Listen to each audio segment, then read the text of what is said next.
Chapter 1. Battlefield Z, Children's Brigade. Georgia is a big state. When I drove this direction to go visit my children, it was a straight shot up 75 to Atlanta, just 6 hours or more depending on traffic. From Atlanta, I'd take the bypass around the south side of the city and hook up with Interstate 20 to roll into Alabama and points west. Atlanta was only 40-something miles from the Alabama border, so when I traveled to Arkansas, the trip seemed shorter when we flipped over into Central Standard Time. The clocks reset to an hour back, and it felt like you gained something, even if the trip was 956 miles no matter which way you drove it. We stayed west of I-75 as we crossed into Georgia. There was a brown sign on the side of the road in a pine forest that told us 1 minute we were in Florida, and the next second it was Georgia. No change in the landscape, no change in the atmosphere, nothing to let you know it was anything different except for a sign. A half-mile down the road we found another sign. This one made us stop. It said "Go back," written in red that ran down the whiteboard, looking for all of the world like bloodstains. Brian pulled the car over to the side of the road. We could have stopped in the middle of the 2-lane highway without much worry, because we hadn't seen anyone or anything since our last encounter at the church. After rescuing Hannah from religious nuts, determined to sacrifice her to God, we were attacked by a militia general bent on revenge. He wanted me dead for killing his best man. One of our group, Julie, blew herself and several of his soldiers up with a hand grenade to buy our freedom. We stopped just enough to clean up and get some supplies, and a second time to change cars when the first one started to run low on gas. But no one spoke. Brian kept the speedometer locked at 25, just fast enough to keep us making good time and still be able to stop if something popped up. Like a sign on the side of the road telling us to turn back. What do you think? He glanced over his shoulder to where I sat in the rear passenger seat. Anna had been sleeping on my shoulder with Hannah sprawled against hers, but both stirred when Brian shut off the engine.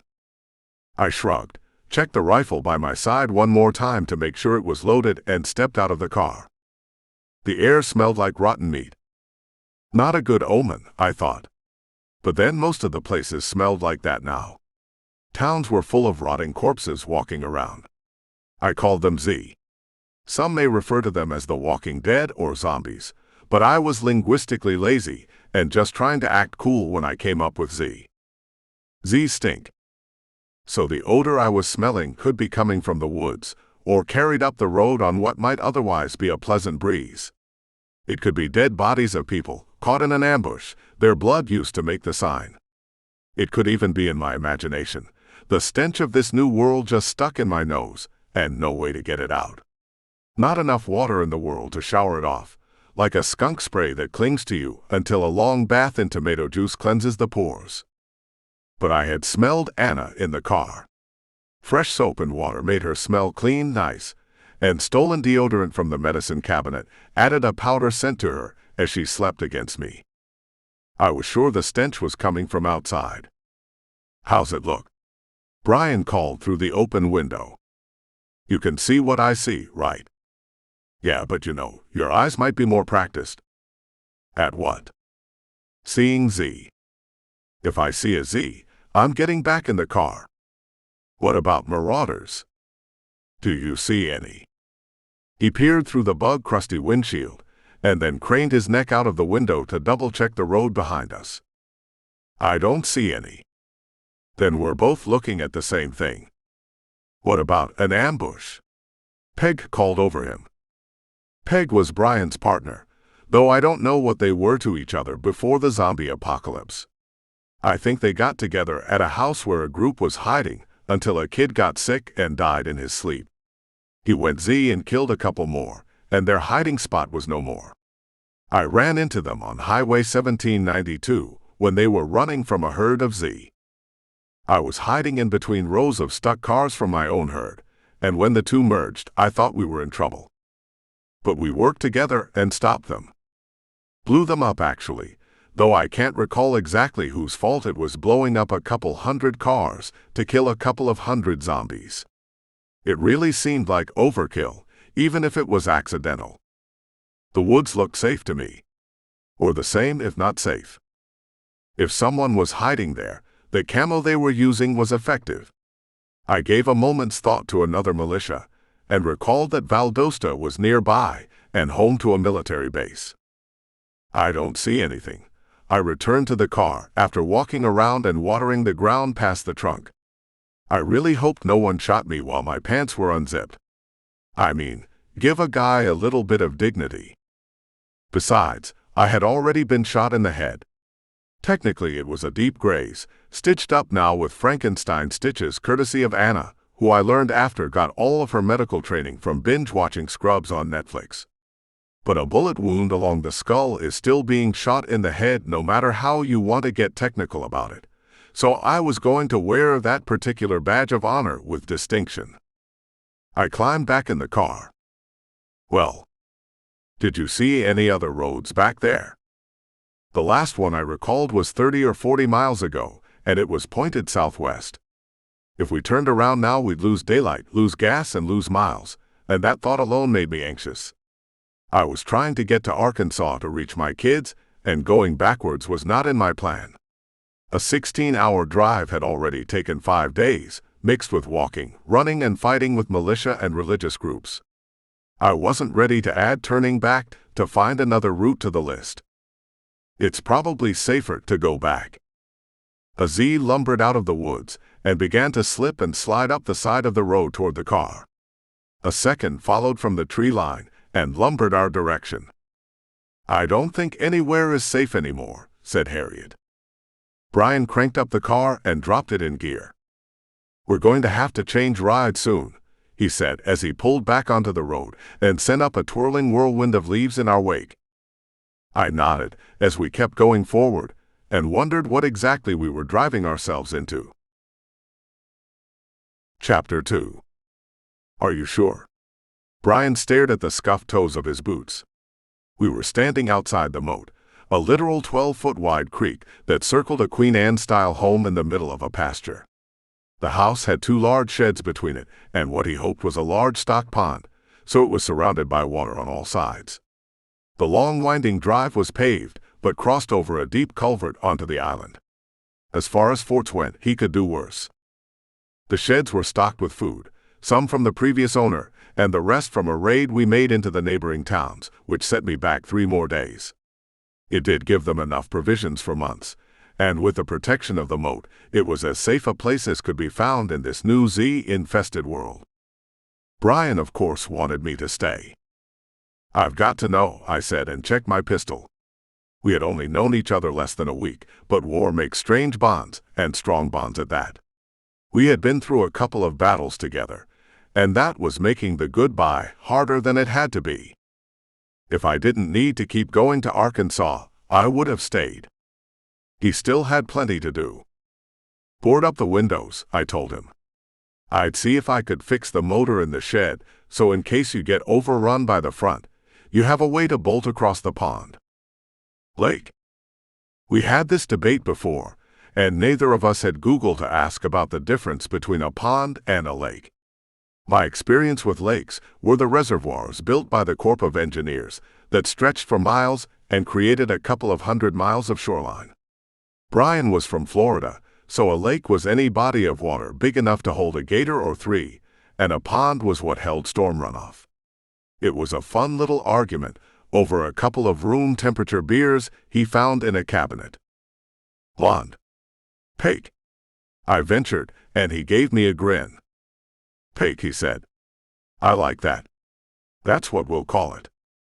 He held out his hand, and we shook. If you see something coming this way, pull the truck across the road on this side of the bridge and blow all 4 tires, I kept going on the defense. We've got it, he said. Are you going to try to make it back this way?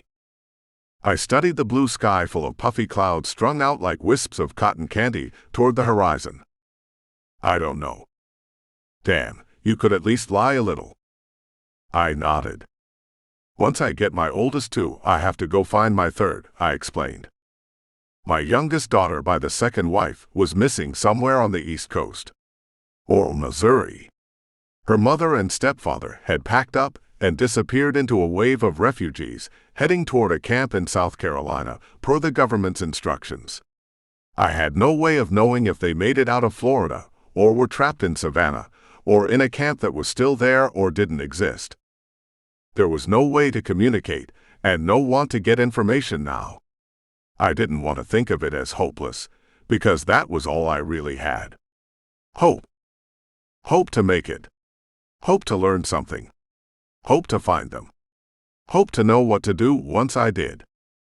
I'd ask for rumors from travelers if we ran across any, but so we'd only rescued a group of women accused of being witches, and a trio from a house who died on our escape from Florida. The rest of our encounters had been with bandits. That was the nice word I used for the military-turned-militia who were robbing and pillaging the countryside, setting up miniature little kingdoms. I didn't often use nice words when referring to them. "Ready?" I asked Anna. The thin brunette we had rescued from being burned at the stake as a witch had opted to come with me.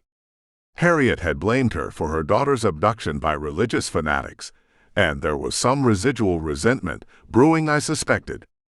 She was a willowy 5'6" with pretty brown eyes and a keen mind. To be honest, even though I could move faster, I didn't mind the company. I wasn't sure what I would find in Arkansas, but if it was bad news, it might be better for me to have someone around. She climbed behind the wheel of a gray car with a full tank of gas we found in town and started it up. I watched Brian, Peg, Harriet, and Hannah in the side mirror until we turned the final bend in the driveway and pulled out onto the 2-lane blacktop headed west. Chapter 3. Anna drove at a steady 25 miles per hour, which felt molasses slow, but did a great job at conserving our gas. We cut across the state of Georgia in a zigzag pattern, avoiding Quitman and bypassing Albany to the south. We stopped for a lunch of canned tuna and peaches and refilled water containers from a fountain that still worked at a city park in a one-stoplight town. I checked the gas station there for a printed map, but there wasn't one to be found. We scored a compass that I stuck to the dashboard, and a couple of boxes of stale candy bars I shoved into our backpack. Anna didn't say anything while driving, and I kept the rifle in my lap and ready. We drove past lumbering Z on the side of the road, and could see them in pastures or cleared areas as we drove by. They would stop what they were doing and look up at the car, shift direction, and start lumbering after us. We didn't talk about what she did before, or what I did. We didn't speak of the cult I had rescued her from, or what I planned to do once I found my children. She just smirked a little as she drove, as if we were some kind of odd couple on a road trip vacation, and she knew the secret jokes I was about to tell. I was glad for the silence. It had been a week since I'd been shot in the head, and the headaches had finally disappeared. Technically, I hadn't been so much shot in the head as a bullet that was aimed at my noggin glanced off the bone and grazed my skull. It burrowed a shallow groove in the bone, bled a lot, and left me with a Frankenstein-looking scar, giving me a part in my hairline where hair would never grow. It was still an ugly red pucker wound, but the stars that danced in my vision had gone, and the pain had finally subsided. The silence was a welcome respite. It got old after 4 hours. We drove without music, without talking, just the thoughts in our heads, and mine kept coming back to Arkansas and South Carolina. I was trying to make plans, A to Z, full of what-if scenarios and if-then outcomes, and my head was starting to hurt from the wheels turning inside of it. I wished I would have kept one of the beers we had round, and vowed to grab a sixer as soon as we found another store. "How are we on gas?" I asked Anna. She flicked a gaze down to the gauge. "Half a tank." I glanced at the watch on my wrist. The hour hand was edging toward 5 o'clock. Back before the Z, I would have just kept driving in the dark, and even at 25 miles an hour, it might not be that dangerous to just keep going. But another 4 or 5 hours of driving would put us on the side of the road out of gas around midnight, and I didn't want to hunt for a new ride in the dark. I also didn't want our headlights to be a beacon advertising our presence to every bandit, marauder, and Z we passed. I fought down the anxiety that bubbled up on how much time I was losing and reminded myself it had been 5 weeks since Z-Day 1, and getting myself killed in the dark wouldn't help anyone. We should look for a place to stay in the next town we come to, I told her. Hole up for the night. She didn't say anything, which I took to be a yes, and that lifted some of the pounding in my head. I didn't realize how much I wanted her input. The next town was only 5 miles up the road, and we stopped next to a Welcome to Cuthbert sign, blue letters painted onto a white backdrop. The population was printed out at 8,706, but someone had scratched through it and painted the number 1 in precise black strokes. Think he's still here? Anna asked. Could be a her. I don't think a woman would fix the population sign, she said. I nodded and gripped the rifle tighter as we heard a moan echo on the wind. I didn't see Z, but that didn't mean they weren't there. I could see a couple of churches that bracketed the road ahead, and houses on either side closer to us. Further up the road, what looked like a small shopping strip made up the downtown area. We can explore that tomorrow, I told her. Pick a house. I watched her finger twitch as she pointed first to one, then the other, and her lips moved as she whispered the Eeny Meeny Tiger Toe song. It reminded me of something that my youngest did, and a pang seized my heart, and I almost insisted we keep driving. Stopping was a waste of time, and the road ahead couldn't be worse than the one we just drove through. We could stop and find gas instead of shelter, and keep rolling. I quelched the thought, buttoned down the feelings though. I couldn't recall exactly where Fort Benning was, but knew it was north of us and east, and we had to be careful to stay far away from it. I didn't trust the military, not yet. Anna settled on the white frame house to the right, and I gave her an encouraging smile, because it's the one I would have picked. I could see a 12-foot fence that looked like a dog kennel behind it, and the church next door was a simple wooden clapboard construction as opposed to the Yellowstone monstrosity across the street. We drove closer, and I hid a chuckle. Anna had picked the First Baptist house, and not the Second Baptist, directly across the highway. The small house must have been the parsonage. We'd still check the larger red brick home beside the larger church for supplies before we left, but the tiny cottage would do nicely for the two of us, if it was safe. She rolled into the driveway and shut off the car. Stay here, I told her and climbed out. Screw that, she said and opened her door. She grabbed the shotgun from the seat beside her and followed me to the front door. Then stay back, I warned her and knocked on the door with 4 loud raps. I tried the knob, twisted it open, and stepped to one side with the rifle ready for anything that popped out. Nothing did. You want to stay here or go first? I smirked at her. She smirked right back and advanced on the door, shotgun at the ready. Anna, I stopped her. I'm going first, she insisted. And I'm going to let you. I cradled the rifle and extracted the sawed-off from her hands to rack a shell into the chamber before passing it back to her. She grunted. Was that a thank you? She grunted again. You're welcome. I put a hand on her shoulder and followed her into the house. The living room was dark, empty, so I held her up and we listened. The house felt abandoned, a fine layer of dust over everything. There were no ticks and hums from electricity, nothing to make us feel like there was another presence there. Let's clear it, I said to her, and we proceeded from room to room. The house was empty. We raided the kitchen and found some home-canned veggies and jams, plus a jackpot of tins of Spam under one of the cabinets. There must have been 30 cans stacked in neat little rows. I set 4 aside and rummaged a pillowcase off the bed to fill up with the rest. We put the canned mason jars and Spam by the front door to load into the car. Then Anna helped me haul the bedding out into the living room and tip over a cabinet to block the back door and set one beside the front door to do the same once we were settled. There was no running water, so she lifted the back of the toilet lid and refilled our water bottles with a couple of gallons she could pull from there. It had been sitting for weeks and we'd have to boil it, but at least we had water to drink. I set up the hiker's stove in the living room on the coffee table and hung blankets across the windows to block any light we might make, and our prep for the night was done. We had made good time, and there was still daylight outside. "Let's move the car around back," I told her. "I don't want to attract any attention." From the one person left, she quirked up one side of her mouth. It was a cute gesture, made even more so by the sparkle in her eyes. She grabbed 2 pillowcases of food and hauled them into the back seat, then drove the car around back while I followed with the rifle. "That church looks nice," she points as she got out. I followed her line of sight, but couldn't be sure if she meant the simple wooden building beside us or the solid-looking structure across the highway. "Would you mind if I prayed?" she asked. "You can't do that out here?" "I can," she said. "I do. But I like to pray in church too. It makes me feel closer to God. Even after all this." I motioned around, but it was a poor choice of timing. Right now, the sun was slanting westward and bathing everything in a soft golden glow. The wind filtered a grass-scented breeze across us, and everything looked like a picture on a postcard. All this, if it was just this moment, would be perfect.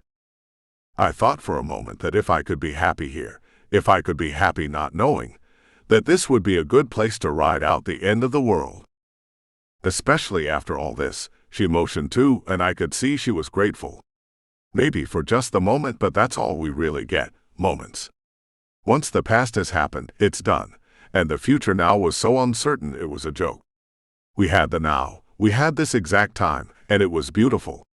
There was food to eat and a safe place to sleep, and right now, no one trying to kill us. I guess even I could be grateful for all of that. "Before you pray, we need to do something."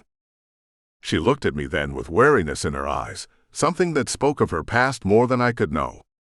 Maybe she would choose to tell me one day.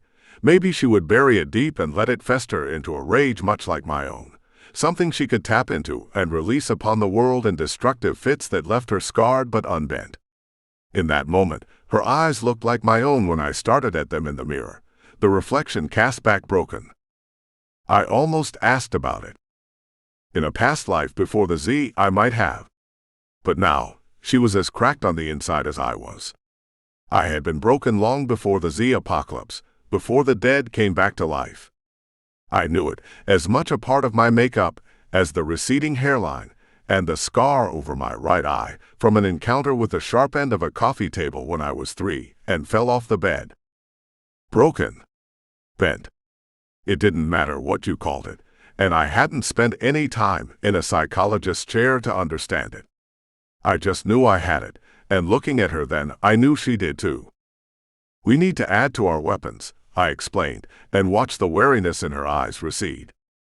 I lifted the trunk and grabbed metal wire cutters, duct tape, and machetes from a supply run with Brian before we left them, along with a pipe cutter from a hardware store.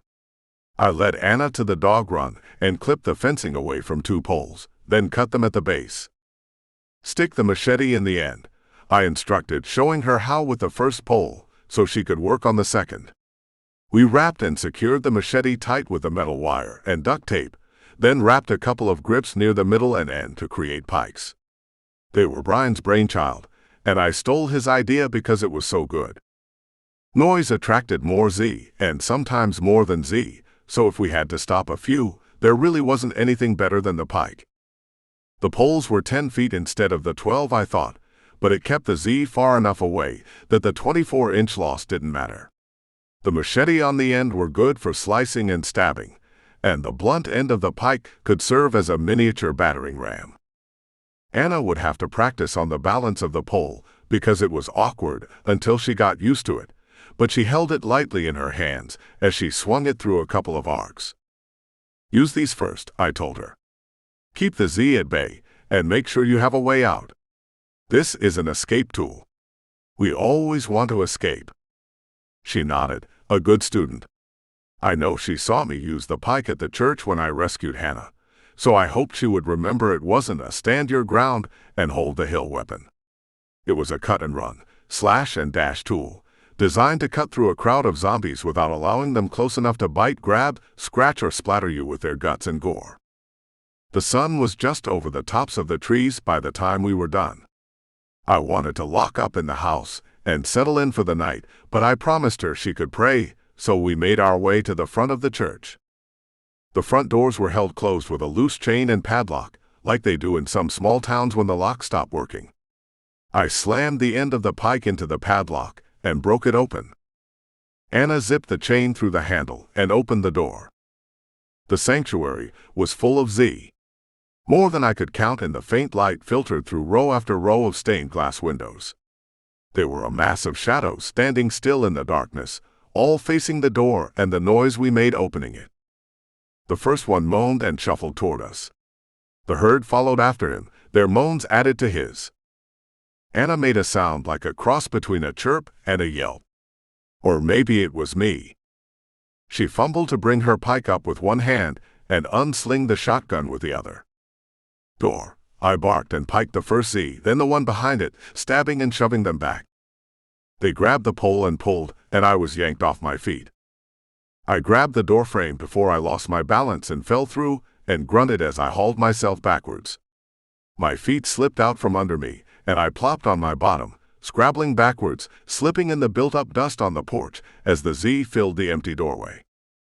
Anna slammed the door shut on them and set her shoulder against it. The weight of the Z inside began inching her backwards as her slick Converse sneakers scratched and scrabbled for purchase. "Help," she gasped. I slammed my shoulder into the door and shoved it further back. Anna slipped the chain back through, and when she couldn't get the padlock to work, wrapped it around the handles again. The Z inside strained against the solid wood doors. "Wire," I called. She ran around to the dog kennel where we left the tools and ran back with a spool of wire. She threaded it through the chains and twisted it down tight a couple of dozen times. I grabbed her pike, and we stepped back to see if it would hold. It did. "Are you bit?" she asked. "You." I shook my head. She shuddered, and I could see the goosebumps pop on her arm. Not even close. It had been a close call. Why would someone just lock Z up in the church?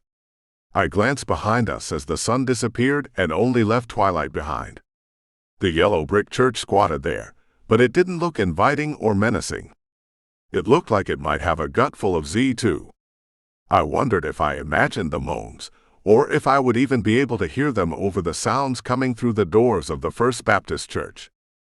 I started walking back to the kennel.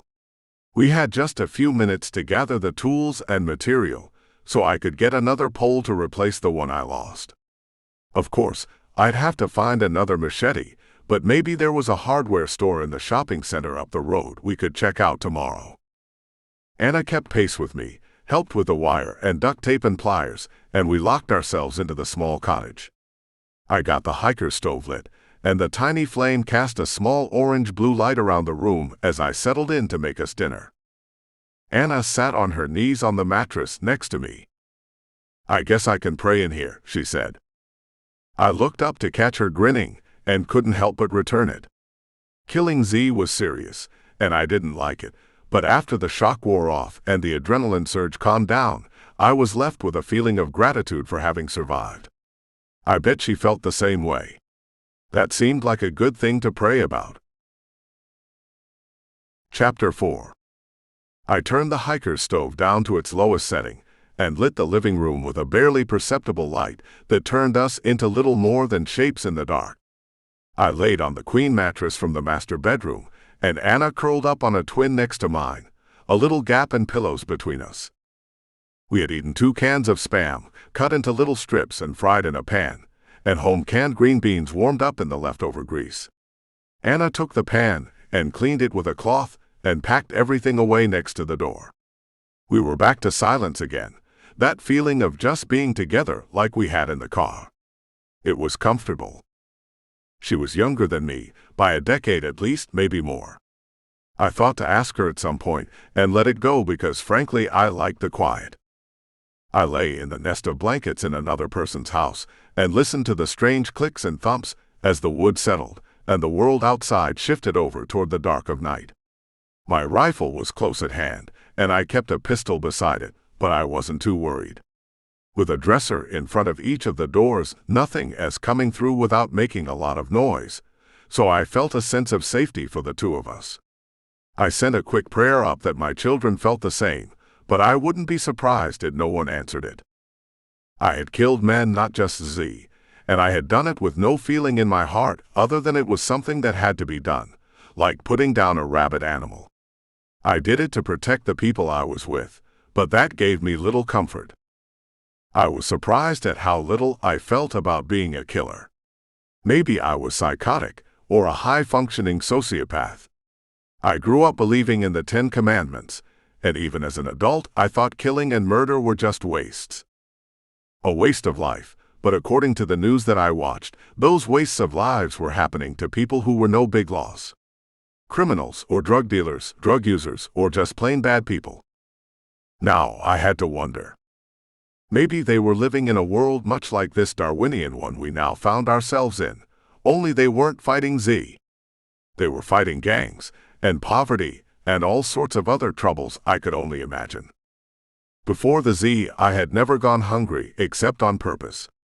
Maybe fasting was a privilege of the rich.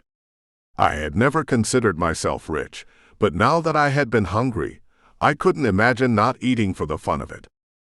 Before the Z, maybe the poor, the disenfranchised were in a battle with the elements and influences and the government, and I was clueless to this war going on. It was only now, after the zombie fall, that I was part of a war. A war between the Z, a war with the militia, and a war with myself for how easy it was for me to accept it and become a killer. "Do you want to do it?" Anna asked in the flickering darkness. "Do what?" It. Sex, she sighed. "Do you want to have sex with me?" For the record, if a beautiful woman asks for sex, I usually jump at the chance, especially in a post-apocalypse situation. "Do you want to have sex?" I asked instead. Stupid question. Dumb idiot move. The teenage boy in me wanted a time machine so he could fast forward just to kick my ass. She shrugged. I could hear it in the blankets, in the movements of shadows on the wall. "It's what they do." "Who are they?" "Guys. At the church. They said I had to if I wanted to stay safe." I propped up on my elbows and looked over at her in the glow of the light from the burner. All I could make out were two dark eyes staring back at me, pools of black. "I'm all for having sex with you," I told her and licked my lips. I could feel a stirring in my groin at just the thought of it. "I don't say no as a general rule," I told her. "And the next time you ask, I will say yes with abundant enthusiasm. So don't ask until you're ready, and only if you want to." I could see her staring at me. After a moment, she rolled over and curled up in her nest of blankets and scooted a little closer my way, her head almost on my arm. Even though she stayed on her mattress, I could feel her breath against my shoulder. "Okay," she sighed. I laid back down and listened to the litany of curses the primal parts of my brain tossed at me. I was almost asleep when she whispered, "Thank you." Chapter 5. Anna shook my arms, but I was awake before she touched me. The alarms in my head were going off as we both reacted to the voices outside the window. They weren't shouting, weren't even that loud, but in the silence of the darkness they carried. Someone tried the front door, but it didn't budge. I drifted my hand over the pistol and lifted it up to aim. "Locked," they called out. "Try the church," a second voice answered. We could hear the footsteps clop across the porch and down into the yard. The voices didn't move to the back of the house, or they would have seen the car and tried again. I sat up and extracted my arm from Anna's vice-like grip and scooted over to the window, careful that it didn't move when I peeked out. It was hard to see anything but shapes, but a truck was parked on the road between the two churches, and men moved between them. Short men, most of them around 5 feet tall, though a couple of heads bobbed above the others. Details were hard to make out in the dark. 3 of them moved away from the parsonage and toward the church. "Chained," said a high-pitched voice, the one that tried our door. "Hiding something," the man at the truck called back. "Get a light." Flashlights popped on, beams slicing through the night as they zeroed in on the chained door. In the ambient backwash of light, they looked like kids. "Should we open it?" The man from the back of the truck hopped out and marched closer. He was the tallest among them, and in the faint light looked more teen than man. He had dark hair, dark eyes, and was clad in camouflage, just like the rest of them. Padded camo jackets, padded pants, gloves, like a group of kids out hunting, and each of them had a rifle. The leader walked up to the door and kicked it with a thick-soled boot. Even inside we could hear the Z moan. "Zombies," he said. "Should we ice 'em?" the high-pitched voice asked. The leader considered for a moment and shook his head. "They're locked up in there. Let them eat each other. We don't have to worry about them." "What about the store in town?" "We'll come back on our next trip," said the leader. "Load up." The boys meandered across the road and climbed into the back of the truck. The leader slapped the roof, and they took off down the road in a squeal of tires and slinging gravel. Someone whooped, and they disappeared into the darkness. "What was that about?" Anna whispered in my ear. I jumped and almost pulled the trigger on my gun. "Jesus," I said. She giggled. "I didn't mean to scare you." "Damn good at it," I said and chided myself. I had been wrapped up in what those kids were doing outside, wondering if they were going to open those church doors and how they would react if I busted out to shoot the Z. Would the boys shoot back at me? Could I stay inside and let them handle it? I'm glad they didn't give me a choice to make, but anyone could have sneaked up on us while I was zeroed in on them. Anna put her hands on my shoulders and rubbed some of the tension away. I leaned my forehead against the wall and let her. "Were those boys or really tiny men?" "Boys," I said. "Teenagers, maybe." "What are they doing out here?" I shrugged. She kept rubbing my shoulders, kneading the muscle under her strong, tiny hands, and I let the tension bleed away in a sigh. "I don't know." "We may never know," I said. "They were headed back the way we came. One said they were on a trip. Maybe they come through here again, but we'll be long gone." She stopped what she was doing with her hands and checked the time on her watch. "It's 2, she said. "Do you want to go now?" I did the math in my head and shook it no. If we left now, we'd still need to hunt a new ride in the dark, or be stuck in the car for a few hours in the dark. We had enough supplies in the car that I didn't want to abandon. "Let's get some more sleep," I suggested. "We'll wait for light and take off." I moved back to the bed and settled in. Anna slid under my arm and pressed close to me, her nose touching mine. This time she didn't ask what I wanted, just held me and breathed with me, and in seconds she was asleep. I followed soon after. Chapter 6. The next morning we were up with the sun.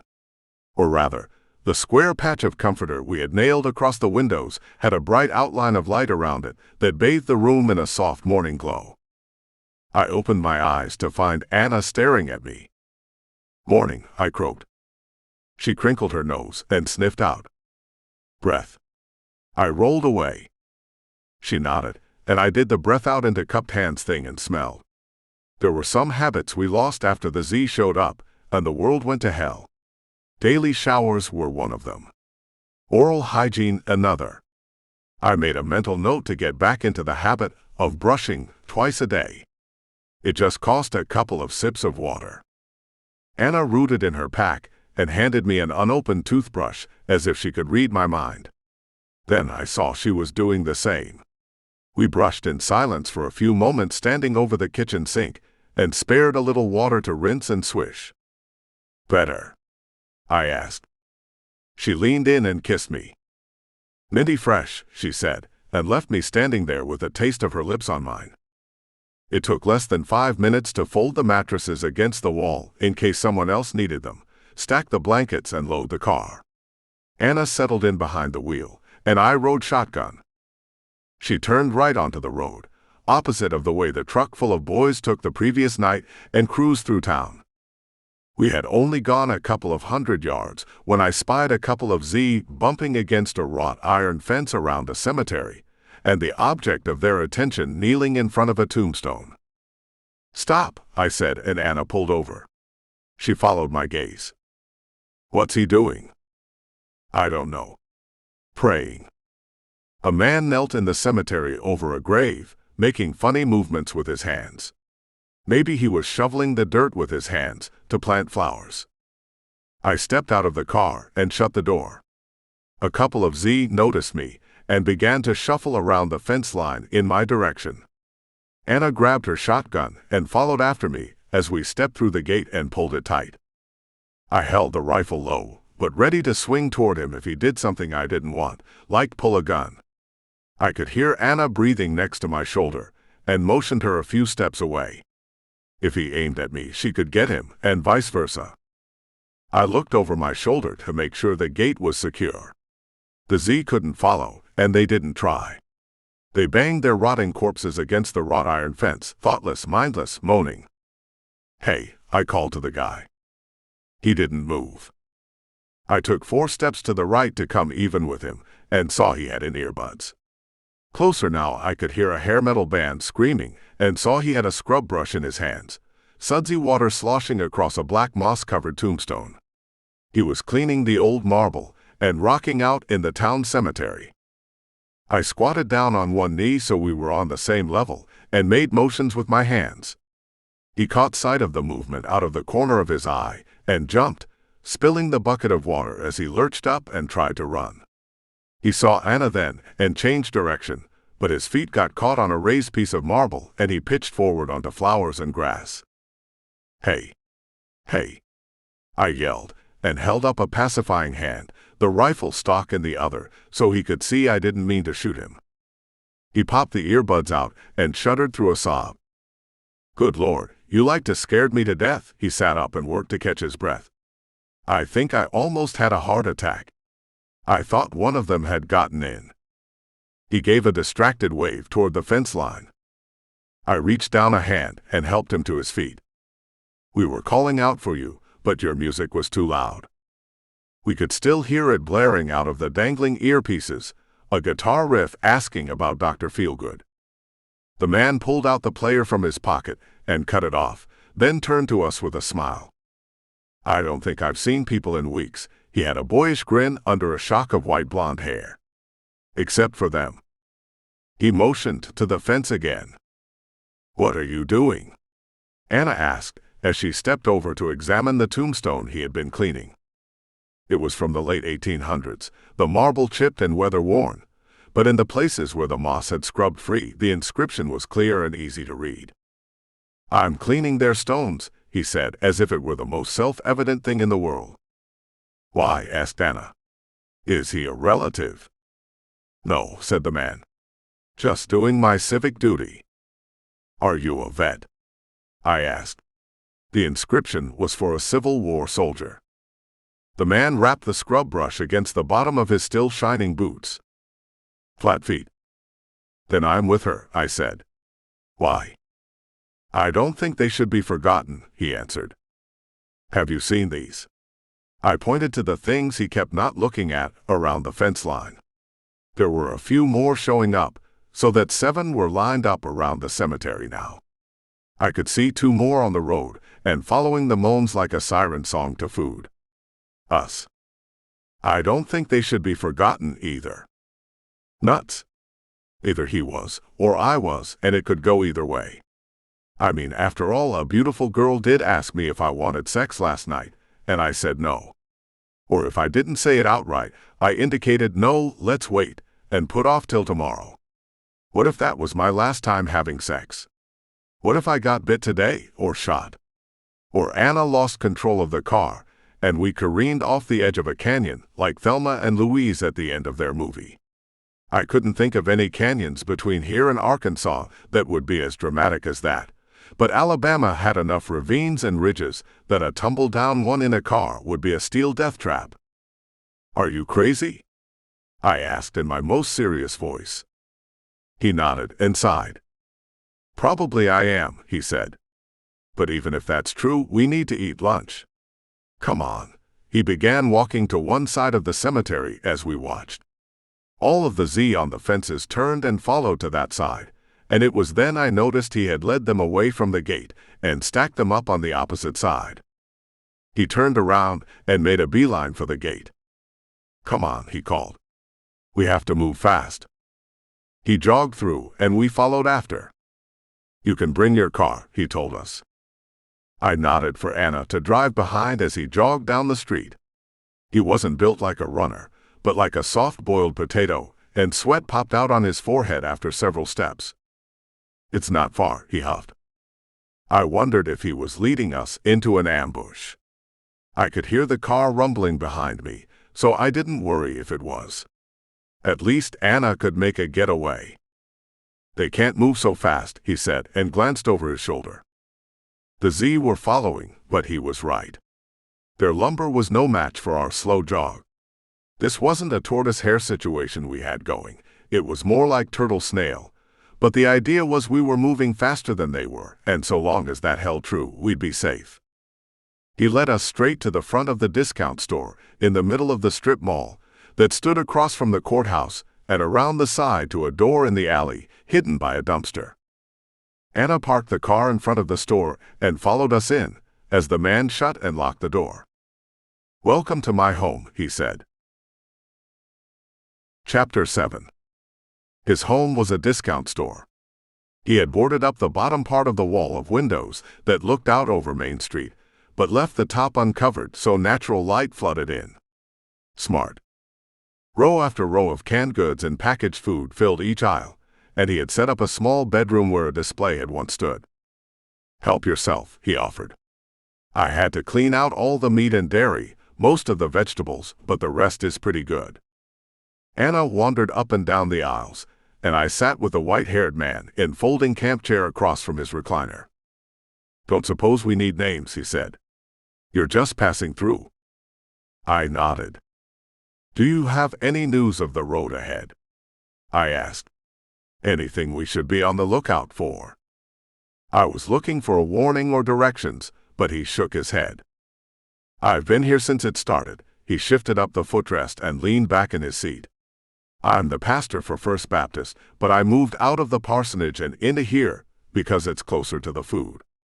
And safer." So it was his spam we had stolen from the home we stayed in last night. Or acquired, since it was abandoned. I decided not to tell him.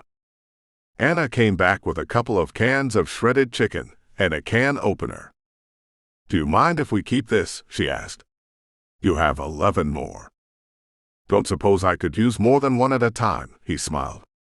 "Look at all this. How long do you think I can last?" It wasn't a larger store. One of the mid-sized discount chain that took over after Walmart built a superstore on the edge of town to kill off the mom and pops, then moved away when it wasn't financially viable for them to keep serving the community. I had seen it before the Z in several towns. Maybe a year, I guessed. It could be longer if he stretched rations. I could see a display of ramen noodles that would last for 3 months alone. "That's what I figured," he said and patted his belly. He had spindly tiny legs, scrawny arms, but a rotund little pooch across his midsection like a small volleyball. They should have this figured out by then. "This. The virus." He pointed to the boarded-up windows. "The CDC, or the government has to be working on a cure by now, right? It took them about 18 months to get a vaccine for Zika, and that only affected third-world countries. This is a much bigger problem." That was an understatement. I wondered if he had watched the new Much before it went off the air. Maybe my perspective was different, since I had escaped from a metro with a population that bordered 5 million, and he lived in a town with less than 10,000. I saw how much damage was done. "It's pretty bad out there," I said. "I don't know if the government still exists." "Of course it does," he said too quickly, as his eyes darted from Anna to me as if daring us to contradict him. "They're just hidden in bunkers and safe spots, working on it now. They'll have the cure in no time, you'll see." "Is that why you locked the people in the church?" Anna asked and wiped a smear of chicken off the corner of her mouth. She washed it down with a bottled iced tea. "Sure it is," said the pastor. "I let as many as I could into the sanctuary before it got too dangerous for me to keep trying. I locked 20 more in the Second Baptist Church too. When they get the cure, we can help those people." His eyes gleamed in the slanted sunlight, and I wondered if he had been touched by madness. I know it touched us all. What was the saying? If we weren't a little crazy, we'd all go insane. It was crazy to still be alive in this world. Crazy to be roaming across the country instead of holed up in a store full of food, but maybe, as it turned out, just as crazy to stay in one place. Especially with people you know. Or knew. Each day was an exercise in survival, and one day you might have to make a choice to kill someone under your care, one of your flock as it were, before they ripped into your skin and turned you Z. Thinking about that might drive me a little crazy too. It might take longer than a year, I lied. Do you have access to the roof? I think there's a ladder in the back. You should think about putting in gardens if you have seeds. Maybe some water collection tarps, just in case it takes longer than you expect. He nodded now, getting excited. You know what? That's a good idea. You just paid for your meal in spades. He rubbed his hands together. I appreciate the suggestion. You're welcome, I said. He pushed himself out of the recliner and puttered around the soup section with a knapsack in hand. Let me give you some soup to go. Tomato soup. He showed us the familiar red and white can. I hate it. Tastes like that mush with SpaghettiOs, and I had those every day growing up. Hated them. Anna tried to wave him off. But you might end up needing that. If I run low, I can always visit my parishioners' homes. I know they have some food laid up. He filled the backpack with soup cans and 2 boxes of saltines, and a second with refried beans, but only the store brand. He kept the name brand for himself. 1 backpack full of food for each of us. Maybe there were still kind people left in the world, pockets of them who weren't just looking out for themselves. The car's up front, said Anna. We could hear the Z moaning through the boards. It was a plaintive, woeful sound, like the wind brushing across the open end of a rotting log. Sporadic. I have to do this every morning, just to be sure, said the pastor. He walked to where the front door once was, hidden now behind a layer of plywood, and yanked on a string. Bells connected to the other end jangled. He gave it a few more tugs, and the moaning grew louder, then led us to the back door and peeked through a window with a mesh screen inset. All clear, he announced. Try to stay safe out there. He pulled open the door and ushered us out into the empty alley, then closed it behind us. We could hear it bolt shut. Weird, Anna whispered. But lucrative. I patted the full backpack on my shoulder. We moved to the end of the alley and watched the knot of Z gathered under the bells just in front of the door. The path to the car was clear if we moved quickly. Ready? I asked. She nodded. We jogged toward the car. Anna opened the driver's door, and I slid around the back end to get in on the passenger side. Our movement attracted the Z, who turned to us en masse and began shuffling our way. The door was locked. I pounded the window, and Anna reached over to slip the lock up. An engine roared at the far end of the street as a Dodge Charger raced toward us. It slammed through 3Z and sent them flying and squealed to a stop. The window rolled down, and a young black kid with a gold tooth leaned out. Brian sent me, he said. He needs your help. Chapter 8. Jamal was a tall, lanky kid who stepped out of the still-running car and kept a watchful eye on the Z as they lumbered toward us. He wants me to bring you back as fast as I can, he said. I'm Jamal. Jamal, I said, and fingered the trigger on my rifle. I'm not saying I don't have trust issues, and that a total stranger who knows you isn't something to be wary of, but he's lucky he used Brian's name. We've got to move, Anna called out through the open passenger door. They're coming. She was right. The Z were just yards away and getting closer. Go park at the church, I told Jamal. The pastor ran around the side of the building, his voice raised in a mournful screech. You killed them. He dodged around the herd of Z and puffed toward Jamal. I had to hand it to the kid, he was fast. He ducked back into the car and spun it around like a stuntman, knocking down 2 more zombies and missing the pastor entirely. He laid down 2 black strips of rubber as he raced to the edge of town. "He killed them," the pastor shrieked at me. "Sorry, Padre," I said. "That was Mrs. Hooper and Dr. Carter," he screamed again, pointing to the based-up body parts smeared across the pavement. A Z lunged for him, and he sidestepped the swipe without looking. "Those were people." "I'm really sorry," I said again, and slid into the seat. We had to get out of there, or the Z would grab him, or try for us, and if that happened, there wouldn't be any of his townspeople left. He may think they were people, and they were once.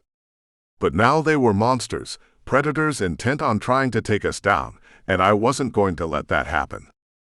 "Get back inside," I told him and shut the door. Anna pulled out and avoided hitting any other Z, though a few bounced off the side fenders, which sent them reeling. Each thump drew a screech from the pastor, and I watched him in the rear-view mirror as he danced, juked and jived away from the ever-growing crowd of Z.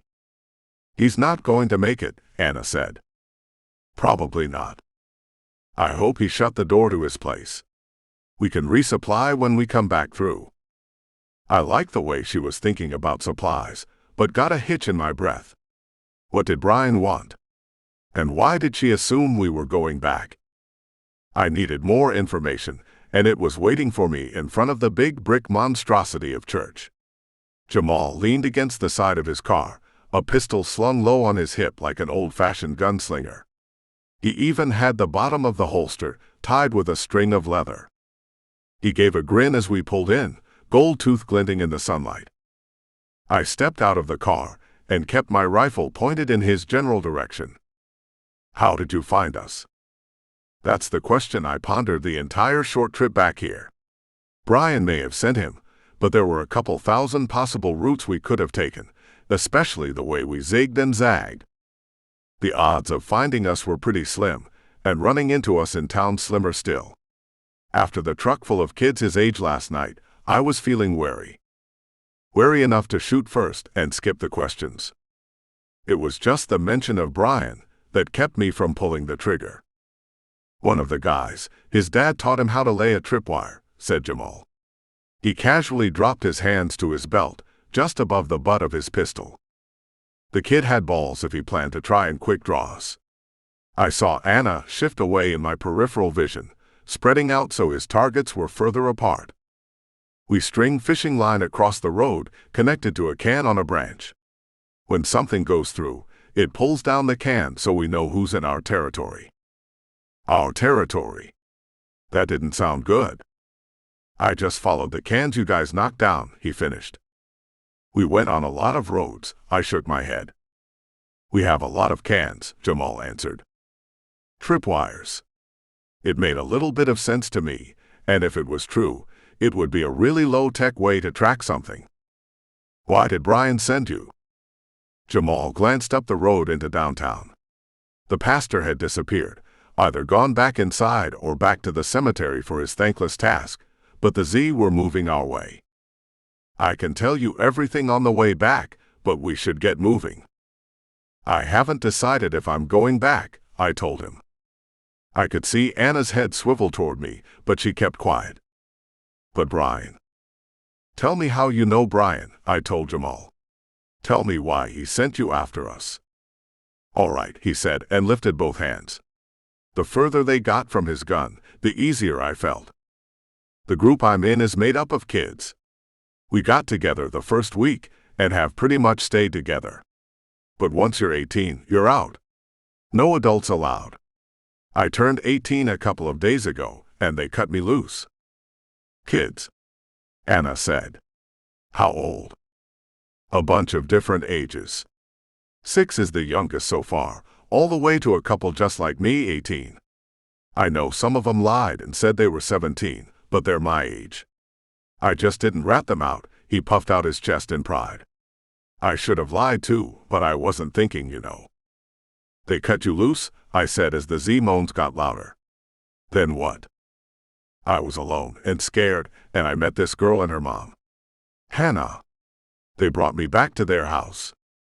That sounded like Brian, wanting to take in strays and start building up his community. There was room enough in the house too. "Where did you meet them?" "A town." They were doing a supply run. Just the two of them. That's all I saw. I mean, that's all that was there.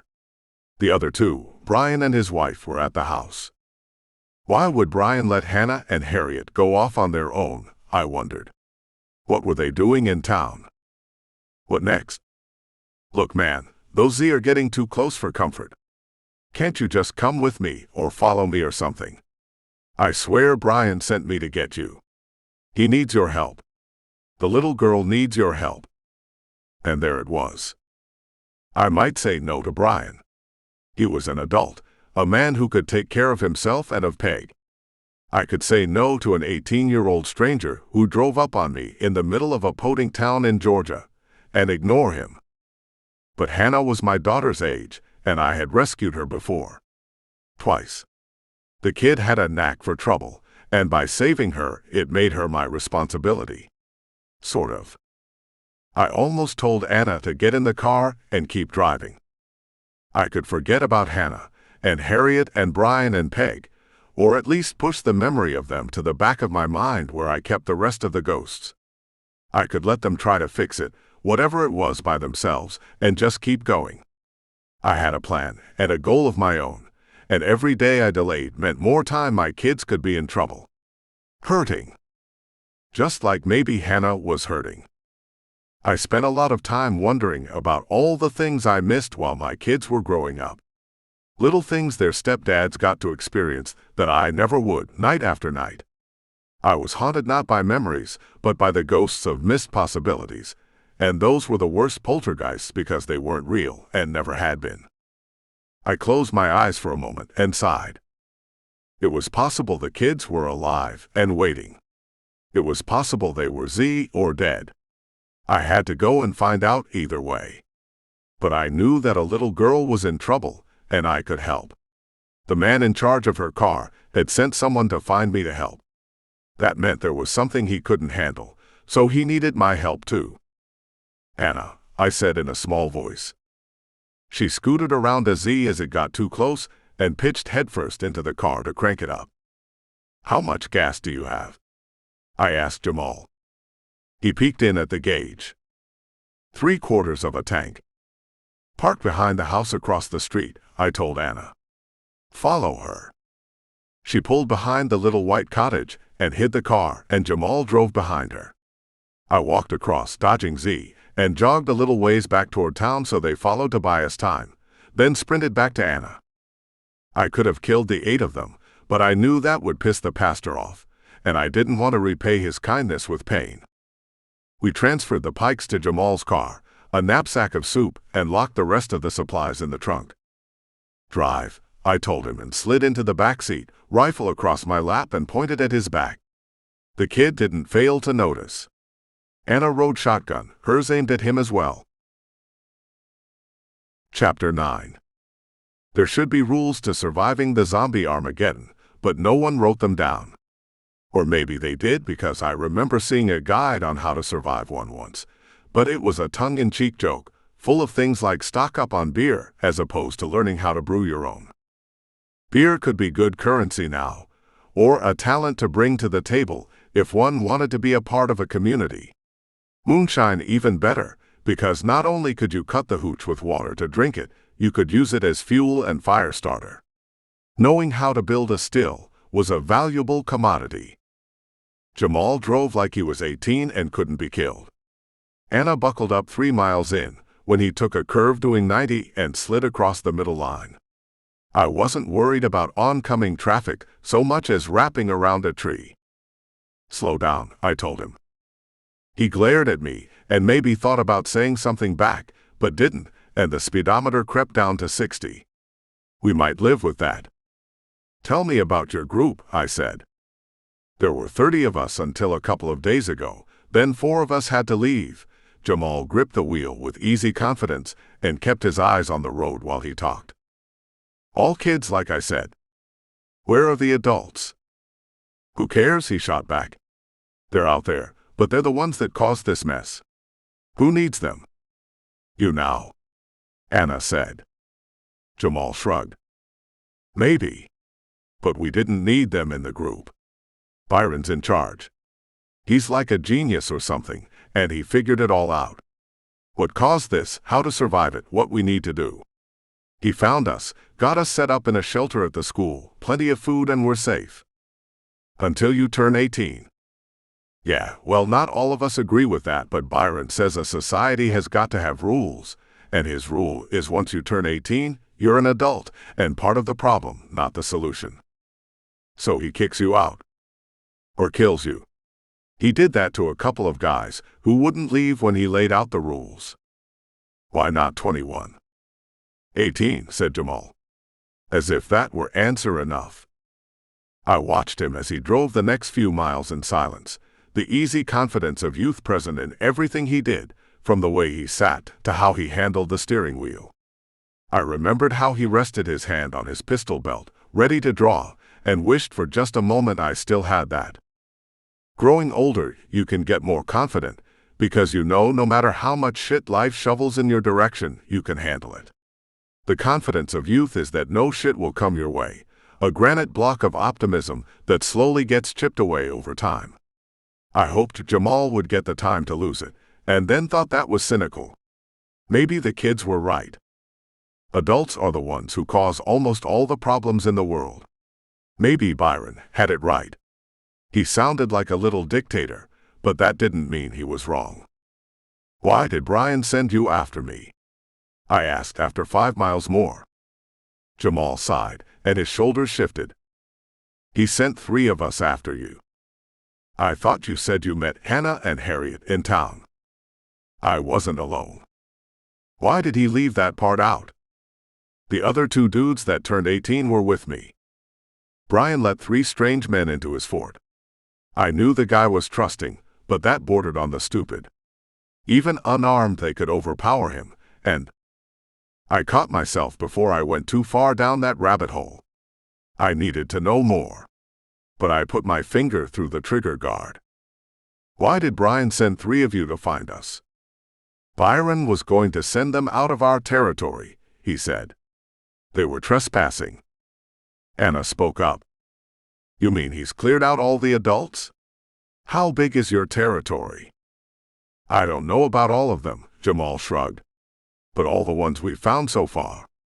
He gives them a choice. Leave or die. Simple. Effective. Most choose to leave. Brian didn't. Jamal shook his head. Brian didn't. Byron's group showed up and Brian wouldn't leave. He's alive, though. Anna looked worried. All of them. They burned us out. We all got away in the boats. Except for Hannah. Byron kidnapped Hannah. I don't know, he said. She might have chosen to go with them. Byron can be pretty persuasive. How did he talk to her? She was out there when he laid it all out for us to leave. Said I should have told them the law. I leaned back into the seat. We were making good time, so it would be less than an hour before we got back to the small town where Brian had hoped to build his home. I marveled for a moment at the power of speed. Here, I was afraid to drive faster than 25 to Arkansas, and riding in a car that had crept back up to 75. I could make the trip to rescue the kids in a day doing that speed, but I was the one who cautioned going slow. Why? Was I afraid of finding answers? Finding out what really happened to them? Or worse, not finding anything at all? I closed my eyes and listened to the throaty grumble of the engine as it vibrated through the body of the car. I could smell Anna in front of me, the light scent of a perfume she must have found in the discount store wafting back on the air from the vent. I replayed the conversation with Jamal in my mind, turning it over for inconsistencies, looking for loopholes and lies. Maybe pretending I would be able to tell if he was leading us into a trap. Pretending that I could see a tick or a tell, but I had never been very good at playing poker. I was more a head-down push-through-the-line kind of guy, and constantly praying I would learn from the mistakes of others as opposed to making them all on my own. I hoped going back wasn't about to teach me another harsh lesson. Chapter 10. I made him pull off and stop 3 miles from the fort. We'll walk from here. Walk, he stuttered, as if humans hadn't been doing that very thing from the beginning of time, and perhaps longer. Anna opened her door, and we both climbed out. I had picked the spot at random, instead of going to where Jamal had said we would meet.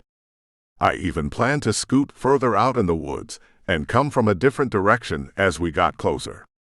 It might be Brian waiting, but there was no sense in walking into an ambush if it wasn't. Lead on, I told him. Jamal strutted in front of us, walking on the edge of the asphalt roadway, eyes flicking around to the woods, the road ahead and back again. His head almost on a swivel. Some folks have the instinct, or they go into the military and get the training. Head on a swivel means you're studying the surroundings, watching, searching for anything out of the ordinary. Maybe that's why some people lived and some didn't. They were just more aware of their surroundings. The kid wasn't too obvious about it, but I could see his shoulders tense up as we got closer to the place where he said we would meet. Hold up, I said softly. It's just up here, he pointed. I know. Anna turned toward me, shotgun still pointed in Jamal's direction, a subtle reminder. What are you thinking? Cut around, I told her, and she nodded. Which side? I checked both sides of the road, but in the Georgia backwoods they look like carpet-covered twin landscapes. There's an old bank building been abandoned for years on this side. He's waiting there. Old buildings littered the landscape. It would be easy enough to hole up in one for a couple of hours, or even a couple of days to wait. I struck off through the woods, taking the lead. Anna pointed Jamal behind me and shifted the shotgun in her hands. I didn't think she had her head on a swivel, though. It was probably locked in on Jamal's right hand. One twitch or grab for his pistol, and I'd feel the warm, wet stickiness of his head splatter across the back of mine. At least that's what I hoped. He might be fast enough to get off a shot. Or Anna might blow a hole through him and hit me too. The building was where he said it was, and we arrived with both of us whole. I stood next to a tree on the shadowed side and noticed Jamal and Anna do the same.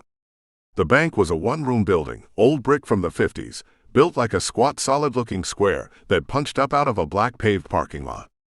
The pavement was cracked in places, the weeds and grass working hard to take it back, and probably going to win. All the windows were busted out, but the interior was still bathed in darkness. Inside. Jamal shrugged. He said here. Didn't say which. The confidence was back, the shoulders relaxed. Maybe he had been worried about Z on the road. There's a certain protection that comes from a metal shell around you. Being out in the open makes you more vulnerable. I studied the structure, but nothing moved inside. Nothing moved outside either, except for the play of shadows on the trees. It was impossible to see in the woods for more than a few yards. Go up and knock, I said. Jamal glanced at me with his eyebrows raised. You serious? You don't have to knock, but walk up to the building. He smirked. You know, if it was a trap, they wouldn't shoot me 'cause they would know who I was. They'd just wait for me to tell you it was all right, and then get you when you came out. I nodded. Damn, I hadn't thought that way. I was thinking that if it was an ambush, they would just start shooting and I could pick them off. But Jamal was right. I took a step out from the trees. Nothing happened. I took another, this time into full sunshine. If anyone was waiting, they would be able to see me. No one took a shot, so I took a step and kept walking to the front of the bank. There were 4 long concrete steps that led up to the gaping maw where 2 doors had once been. The sun slanted just enough to spread 5 or 6 feet of light through the doorway. I paused to look inside, but my eyesight, like the sun, couldn't penetrate too deep into the darkness. I went inside and stepped to one side of the door. There were 2 reasons for this. First, I didn't want to give anyone inside a silhouette to shoot at, and second, I could let my eyes adjust to the dimness inside. Once they did, I could see it was empty. There was a counter that ran along the back wall, and an open vault with the door removed behind it. The rest of the room was void of everything but leaves, droppings, and litter, from kids who turned the place into a party hangout before the Z apocalypse. Old beer cans, condoms, and what looked like a single sock on the floor. Nobody inside. No trap. No ambush. I stepped back out and waved at the woods. Jamal stepped out first, head moving around to watch again, though I suspected it wasn't Z he was looking for this time. Anna waited until he reached me and followed. I wanted to ask her why, because tactically it was a smart move. If anyone opened fire with the two of them in the parking lot, they would both go down, but waiting only exposed one of them at a time. That meant training, and what I knew about her so far didn't indicate training. Then I remembered I didn't know that much about her, and the hair on the back of my neck stood up. The front of the bank was still in full light, and I didn't want to sit exposed, but I didn't want to hide in the building either. Were you supposed to signal? I asked Jamal. Hang that sock on the door or something? He sniffed. They said just be here. They. Brian and his wife. I was way too paranoid. Brian and Peg, Harriet too, if she was with them. The three of them qualified as a they. Should we hide? Anna asked. I looked at her pixie frame standing on the bottom step, sunlight glinting off her brown hair turning strands an auburn shade. She had the shotgun cocked on her hip, and I thought to saw off the barrel so she could balance it better in her smaller grip. I would have never had that thought 5 weeks ago. Unless they're doing loops or passing patrols, they're watching, I said. I didn't have much confidence in that, but it's what I would have done.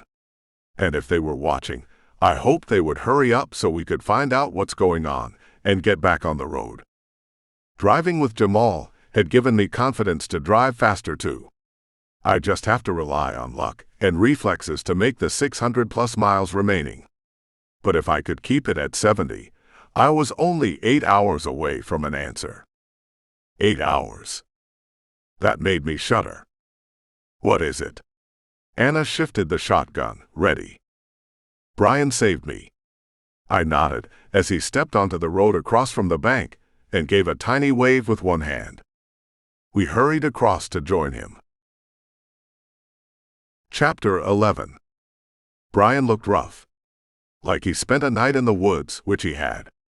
Peg didn't look much better, and the only thing that set Harriet apart were the lines down her cheeks that tears had carved through the soot and dirt. We followed him through the woods to a small clearing lined with 3 strands of wire to make an enclosure. A bird on the top wire twittered at us and flew off in a huff. He led us past their campsite, and we kept walking several hundred meters through the trees to the pasture. I could see a smoldering pile of ash next to a pond in the distance. What happened? They came last night right after Harriet showed up with him and 2 others. Brian indicated Jamal with a point of his chin. Gave us an ultimatum. A kid. Can you believe that? The youth of today, I answered. No respect for their elders. I blame their parents. They killed them. Said the Z were their fault. I can believe it with this little bastard. Tiny little Napoleon-looking tween. He's 16. He looks 12. Wait until you see him. Why did Hannah go with him? Harriet sobbed behind me, carving new streaks. We don't know, Brian answered. He told us to get out. I said no. They tossed the fireballs at the porch. Not much on negotiation, huh? Pretty powerful tactic, I think. He gave us his demands. We said no. You said no, Peg interjected. I said no. And he burned our house down. Technically, you had only been there a couple of days, so I don't know if it's your house yet, I said. Squatter's right, said Brian. Now it's burned to squat. The boats were a good idea. Glad you're okay. Yeah, good to see you. I didn't know if you'd come back. I didn't tell him how close it was. All right, I said, turning from the wreckage and putting a hand on Harriet's shoulder. Let's go get Hannah. I led them back to the campsite first. Brian stoked the tiny embers in the fire, feeding little branches and sticks into the fire until it was a small blaze. Anna opened the knapsack and opened a can of soup for each of us, passing them to Peg, who rested them in the coals to warm. The clearing was soon filled with a warm tang of bubbling soup, and it smelled delicious. I watched Jamal lick his lips, and he grinned when he saw he was caught. "We've been eating cafeteria food," he said. "No soup. My mama used to make us grilled cheese and tomato soup for lunch on the weekends. It smells like home. I used to make it for my kids," I told him and passed him the first can. "Tell us about where they are." The others took their cans in hand, wrapped in gloves or shirt sleeves so the hot tin didn't burn their fingers, and slurped it down. I took long, slow sips. Tomato soup wasn't my favorite thing. In fact, this was my first can in 20 years. My kids liked it, but I preferred a chicken broth instead of a tomato base. But this soup was one of the best things I ever tasted. Chalk it up to the campfire, or being back in familiar company, despite the task before us. Anna flashing her eyes at me across the fire, Brian falling into an easy familiarity by my side, Peg pressed against him, and Harriet next to her. I had two families now, and as much as I wanted to skip out on this one to save the other, I knew I couldn't. Someone had threatened my new family, burned their safe haven down, and kidnapped our youngest member. I could feel the warm rumble in my stomach that threatened to boil over, and I was glad for a moment I could blame it on the soup. Chapter 12. The kids were holed up in a school building in the town that once served as a county seat. There were 4 buildings behind a tall fence installed back when school shooters were one of our fears. The 10-foot metal fence was black and circled the school, pointed faux spear designs on top to give it an elegant look. "Those would be good to kill Z," said Brian from my shoulder. We were hidden behind a building corner, watching 3Z press against the fence. The 4 school buildings bordered a central courtyard, and we caught occasional flashes of children darting around. Their laughter and squeals carried, and I suspected that's what drew the Z. I was surprised there weren't more. "We cleared them," Jamal said when I asked. "All of them?" He nodded. "A lot of people left during the evacuation, but Byron said if we wanted to be safe, we had to eliminate the zombies from town. It's what the patrol guards did. If the little punk hadn't kidnapped Hannah, I'd have to admire the prick. He sounded smart and capable if he could rein in 24+ children, which was akin to herding cats. And he eliminated all the threats to his little kingdom by running off or running down potential risks." "Are you taking notes on this?" I asked Brian. "On what?" "What this kid did. When you find Fort Durr, you're going to need to do the same thing. Kidnap kids and kill adults." He had a point. I didn't expect him to be as ruthless as Byron, but maybe that's the kind of leader this new world called for. I wondered for a moment if Brian was capable of becoming that type of leader. Ruthless. Heartless. Remorseless. "What?" he asked. I shrugged. "If you want to keep the people in your fort safe, you're going to defend it." "Got it." He pretended to write in a notebook on his hand, using his other finger as a pen. "Rules of negotiation. Don't." Maybe Brian wanted to be a leader, but he couldn't. Or maybe this kid's style of leadership had just worked here, and Brian's would work someplace else, a more utopian-type environment. But I did make note myself of how Byron negotiated. Ask once. Then respond in force to enforce your will. Chapter 13. This is going to sound like a weird question, I told Brian. But did you tell him about me? I expect nothing but weird questions from you, and no, you did not come up in the course of conversation. Of course the conversation went something like, "Get out." No. Fireball. So I didn't get the chance to mention you. Good, I said and turned my look on Jamal. What about it, kid? Do they know about me? That you went to get reinforcements? He squirmed then.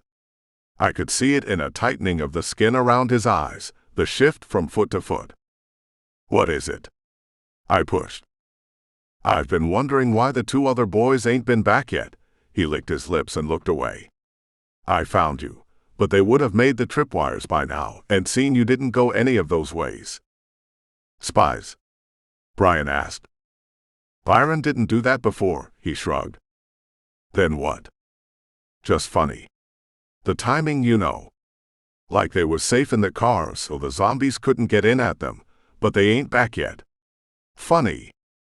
Not ha-ha funny, sighed Brian. Not at all, I added. But do they know you went to get reinforcements? The 18-year-old shook his head then and made eye contact. No squirreliness there to make me wonder, and if it was a poker face, a damn good one. You thinking distraction? Brian whispered. I looked over his shoulder at the school grounds. The 4 buildings were set back from the fence line by a good 100 feet, and the land around the school was open and clear. It had been built in what once was a pasture, probably. Cleared land that was easy to access through a long drive. No woods or other buildings to use for cover to sneak up to it. A full frontal assault, direct and decisive, wasn't going to work on this place. Yeah, I said. Maybe more than one. Brian settled down on his haunches, and I joined him. The others followed, until we were all huddled around a square Brian scrawled in the dirt. I pointed to the front gate. Harriet, Peg, Jamal here. Talk to them. They're going to freak out when they see I come back, the boy stuttered. That's the idea. Get them freaking out. Byron usually tells them to shoot when they freaking. Says it calms the nerves and solves the problem. Damn, I kind of like this Byron kid. I mean, I was probably going to have to kill him if he didn't give up Hannah without a fight, but I like the way he thought. If I wasn't afraid he'd slit our throats while we slept, I'd invite him to join us. Looking at the school and the defense around it, I thought maybe he was better off not joining. Do they have rifles? A couple. Are they good shots? It's Georgia, man. We get guns put in one hand and a bottle in the other in the crib. But they'll wonder why you're back. Those shoulders bounced up and down again. Yeah, they'll wonder. So get them to come out and ask. Without freaking out. How? I'll think of something, Harriet sniffed. It was her first word since before lunch. Mother's grief. Just get them focused on you, I said. Brian, you and Anna are gonna come in on this side. I pointed to the side of the square that was not quite hidden by the buildings. Brian nodded, getting it. It looks like a sneak attack. The idea is they're going to focus on Peg and Hannah, and think you and Anna are trying to sneak in. All eyes up front. You're going in the back door. Where would they keep her? I asked Jamal. We're really only staying in the one building. He bent down and sketched the 4 buildings in the dirt, rough childlike scrawls and squiggly lines. This one, he pointed to the one in the rear. It's got the cafeteria, an assembly hall, and classrooms on the 2nd floor we turned into dorm rooms. Byron sounds pretty organized, I was thinking. He is. He says he's been thinking about something like this for a long time. Planned it even, what he would do just in case of. He's got notebooks of stuff he wrote down and drew. Smart kid with a plan. I was starting to not like this idea. Hannah sniffed. It reminded me there was a kid involved. A kid who needed my help.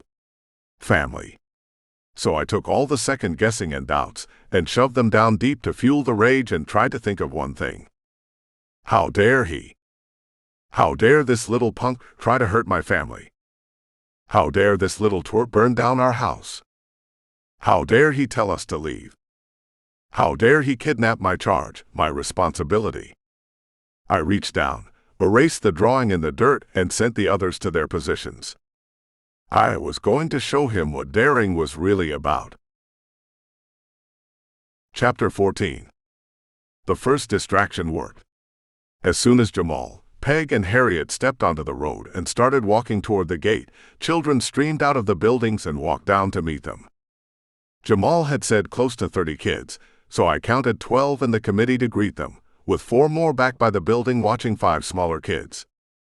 That left roughly 10 somewhere inside, counting Hannah. I had no doubt some of those were watching now. maybe with rifles, just like me, peering through scopes or sights and moving from potential target to potential target. I hoped they wouldn't take a shot at Brian and Anna. I scanned the windows searching for glare or flash, but I didn't see any, nor did I see any shadows or open panes.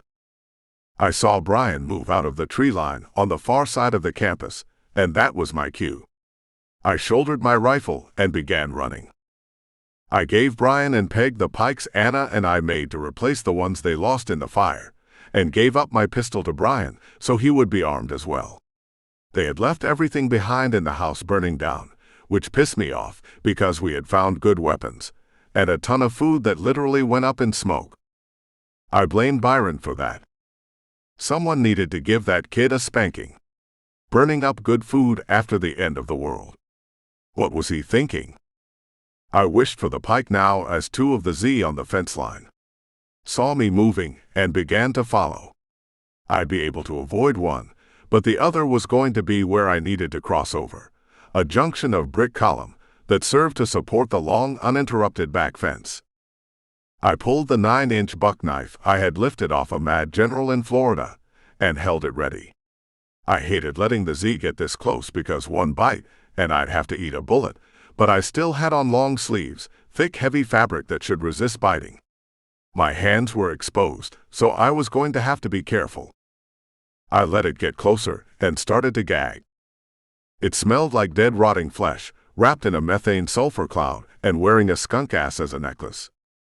I suddenly wasn't afraid it was going to bite me. I was afraid I would pass out from the stench. I gagged, held back vomit and tried to stay in focus despite my watering eyes. It came into reach, and I jabbed with the blade, the tip going through the eyeball with a wet plop and releasing a stench 10 times worse than the funk around its body. I did throw up then, the tomato soup mixing with the black blood and gore on the fallen Z. I just tried to do it quietly. After a moment, I wiped my mouth and crawled up the back of the fence, dropping down on the other side. So far so good. If they had snipers, this is when they would take their shot. I jogged across the grounds to the back of the building and made my way to the side door. It was locked. I thought about bashing it open, but the school had built the doors for the same reason the fence existed: to keep the uninvited out. Byron made a good choice. I crept around the side of the building and watched the backs of 2 young kids looking through the archway at the activity beyond. They were smiling and pointing, and I knew Brian and Anna had been spotted. I wished we had radios so I could tell them to turn back, but the plan was for them to reach the fence line, and seeing that there was no way in, go join Peg's group up front. If no one shot them. The kids were distracted. I slipped past them and in through one open door to a school hallway lined with lockers. They were blue against the white walls, and I noticed this was home of the Panthers. I wondered if that's what the group called themselves, or if they used some other more militaristic name, something Byron scribbled down after a wet dream or something. There were 4 doors off the hall, 2 to either side, and a set of double doors on the far end. I peeked through the windows as I passed the doors into empty rooms on one side, and an assembly hall on the other that stretched to a dark stage. The double doors in back opened into the cafeteria. Hannah huddled with a group of small children, holding them close. She looked up and burst into tears. There was no guard, no one to stop me from taking her. "You came," she sobbed. "Let's get out of here." I reached for her arm. She fell into mine and hugged me. The children watched her, and on seeing her tears welled up themselves. Hannah extracted herself from my arms and began to comfort and quiet them. "I can't go," she whispered. "You have to get out of here." "Of course you can go," I answered and glanced over my shoulder. If a couple of older kids came through the door, it was a turkey shoot. They had straight lines of sight right to me, and I didn't think they would care about the innocent lives behind the doors. "Do you know what's going on here?" she whispered again, and nodded her head toward the far end of the cafeteria.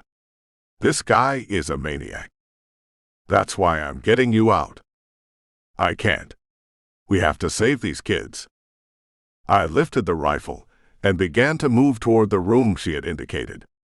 I had hoped to just sneak her out of the back door, But if we were going to turn it into a full-on rescue mission, it looked like Byron and a few of his boys were going to have to go. Hannah reached out for my arm and held me steady. "Not like that," she shook her head. "I can do it. I can get us out. I just need an extra day or two." I studied her eyes then as she looked up at me. Blue ice-colored eyes under a serious face, too beautiful to belong in this world, and the lines on her brow from seeing things a kid should only hear about as tall tales and legends. Would I trust my daughter this much? What would I tell her mom? I was sent to get her out, and the little teenage dictator holding her hostage was in my way. I shook off her arm, but she grabbed it again and held tighter. "Please," she said. "We don't have time." "Wait. What do kids know?" She was asking me to give her time to find a peaceful solution, but it wasn't a peaceful world. Or maybe she had a plan, and I was going to blow it all to hell. Byron seemed to have a safe way figured out, and was doing just fine. Maybe the kids knew something adults didn't. I nodded, leaned in and kissed her on the cheek. "One day," I whispered. "Front gate tomorrow at sunset." She nodded. "If you're not there, it all comes down." She heard it in my voice, and it made her shiver. It almost made me shiver, because I knew how serious I was. I went back out the way I came in, and I don't think anyone saw me. Chapter 15. You did what? Harriet slugged me. I didn't see it coming, and it caught me high on the cheekbone. I fumbled back and plopped on my ass in front of Brian, Jamal, Anna, and Peg. We were back in the clearing in the woods after I collected them from the front gate, with a whistle in the woods. It let the kids at the gate know there was at least one more person in our group, and I hated to give them that info, but it was our prearranged signal. I could see Harriet wanted to ask about Hannah as soon as they stepped into the shadows of the trees, but I motioned her to silence as we trekked back to camp. I put the back of my hand to my face and winced. "Why?" she screamed. I did what she asked me to do. I pushed myself up off the ground and dusted off my hands. She took another swing, and I blocked this one with the flat of my arm while Brian and Peg wrestled her away. "You just left her there. Do you know what they could be doing to her? She's just a little girl. That's the only reason we brought you back, to save her, and you can't even do that." "Harriet," Brian said, and she burst into tears. "You were supposed to save her," she sobbed. Peg steered her to the far side of the camp and hugged her as they whispered things into each other's ears. Consoling things, I hoped. It's going to be okay things. Not that we'll shoot him when he turns his back sort of things. She looked that mad. Anna reached up and ran a gentle finger down my cheek. "That's going to leave a mark." "She knocked you on your ass," Jamal grinned. "Happens to the best of us," I shrugged. I could feel the skin starting to swell around my cheek and eye. "Wish we had some frozen peas," Brian studied the wound with Anna. "Wish we had some beer," I sighed, thinking of the pastor and his row after row of beer. It'd be warm, but I could pretend I was in Britain at least. "Let's move back to the bank," I said, and grabbed the pack and rifle. "This is a good place to camp," said Brian. "Yeah, but if they come at us, I want solid walls between us and them, not strings." "Wire," he scoffed. "Might as well be strings to bullets. Walls stop bullets." I didn't want to tell them I preferred a counter between me and Harriet, at least for the night, and maybe even the vault. I knew how angry I get as a dad, and moms have the whole bear cub maternity thing. I didn't want to come close to crossing. The others gathered their meager belongings, and we made the short hike back to the bank. I had Anna and Jamal do a quick walk around to check that we were alone, and no Z had set up shop in the lengthening shadows since we were there earlier. It was clear. I let Brian build a small fire in the corner of the room and set up in the vault like I planned, and joined the others when they had finished cooking more soup. "I could get real tired of this," Brian smacked his lips. Harriet sipped her can in silence. "Here's the plan. I saw Hannah in the cafeteria, but she wouldn't come with me. She wanted to rescue the other kids." At this I glanced at Jamal. Are they there against their will? He shrugged. Were you? Byron's got a way of talking, man. Jamal lowered his head. Most of us were alone, but some of them were with adults.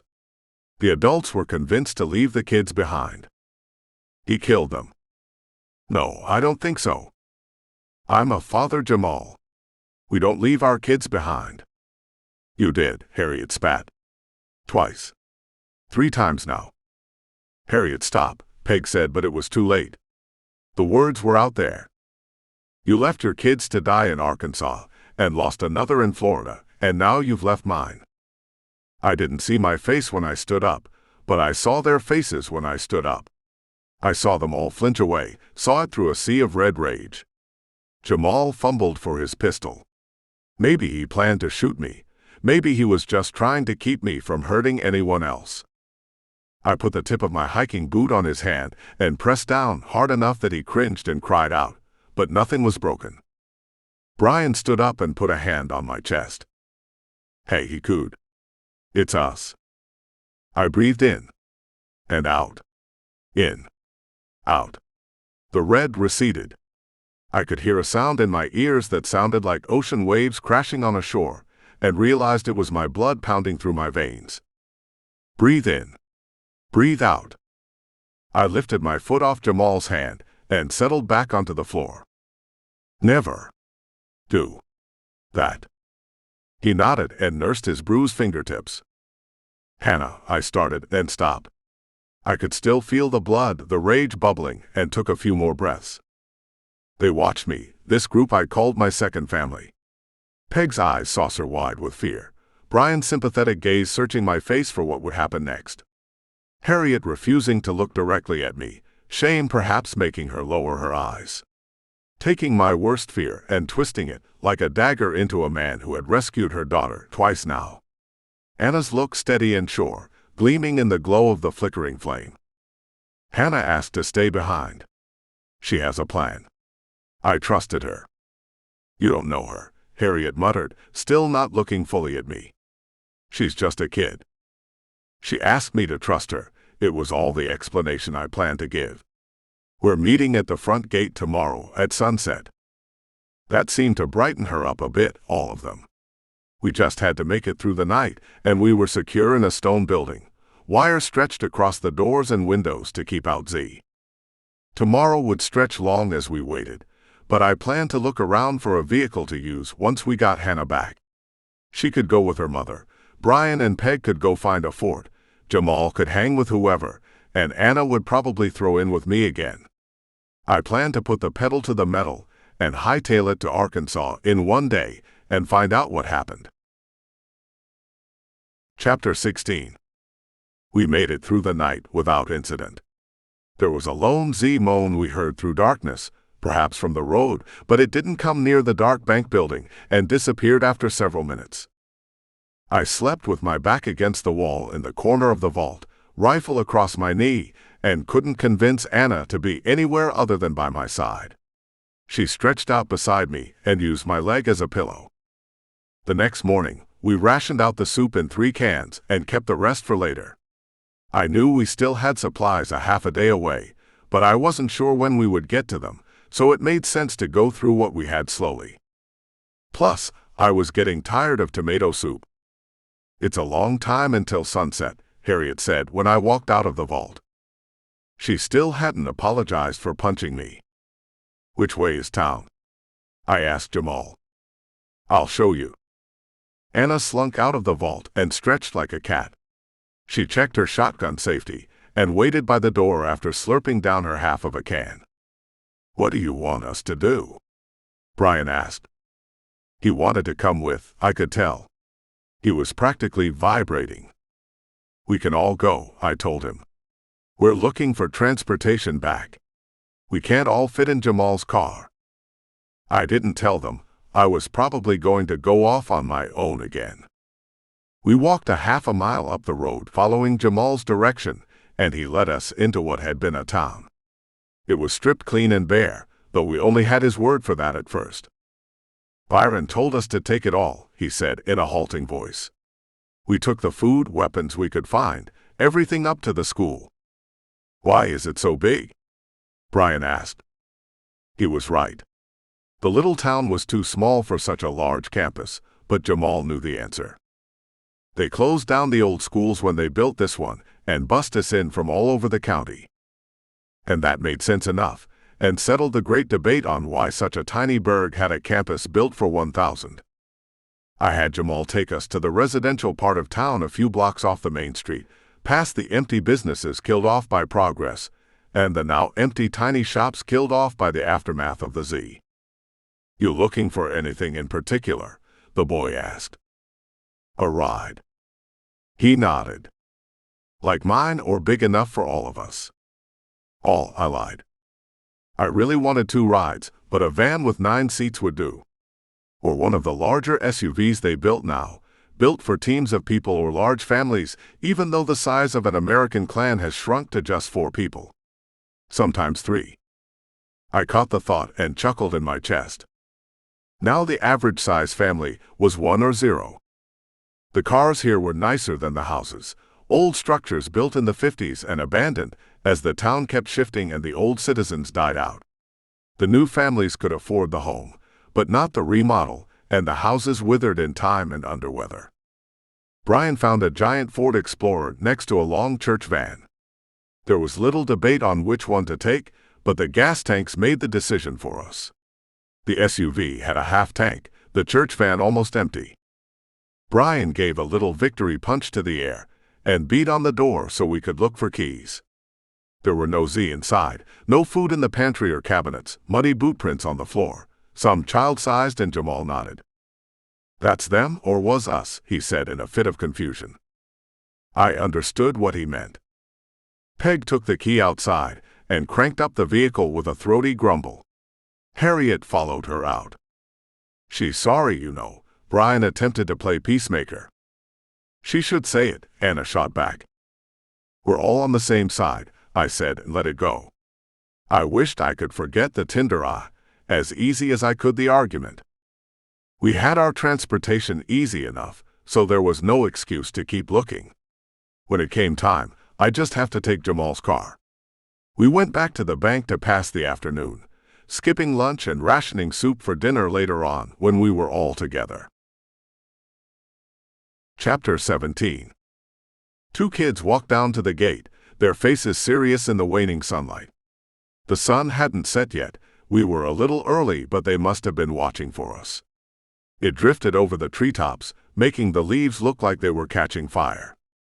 Laron, said Jamal. And Donald. Both were teens, Laron the taller of the duo and loping like he was an athlete.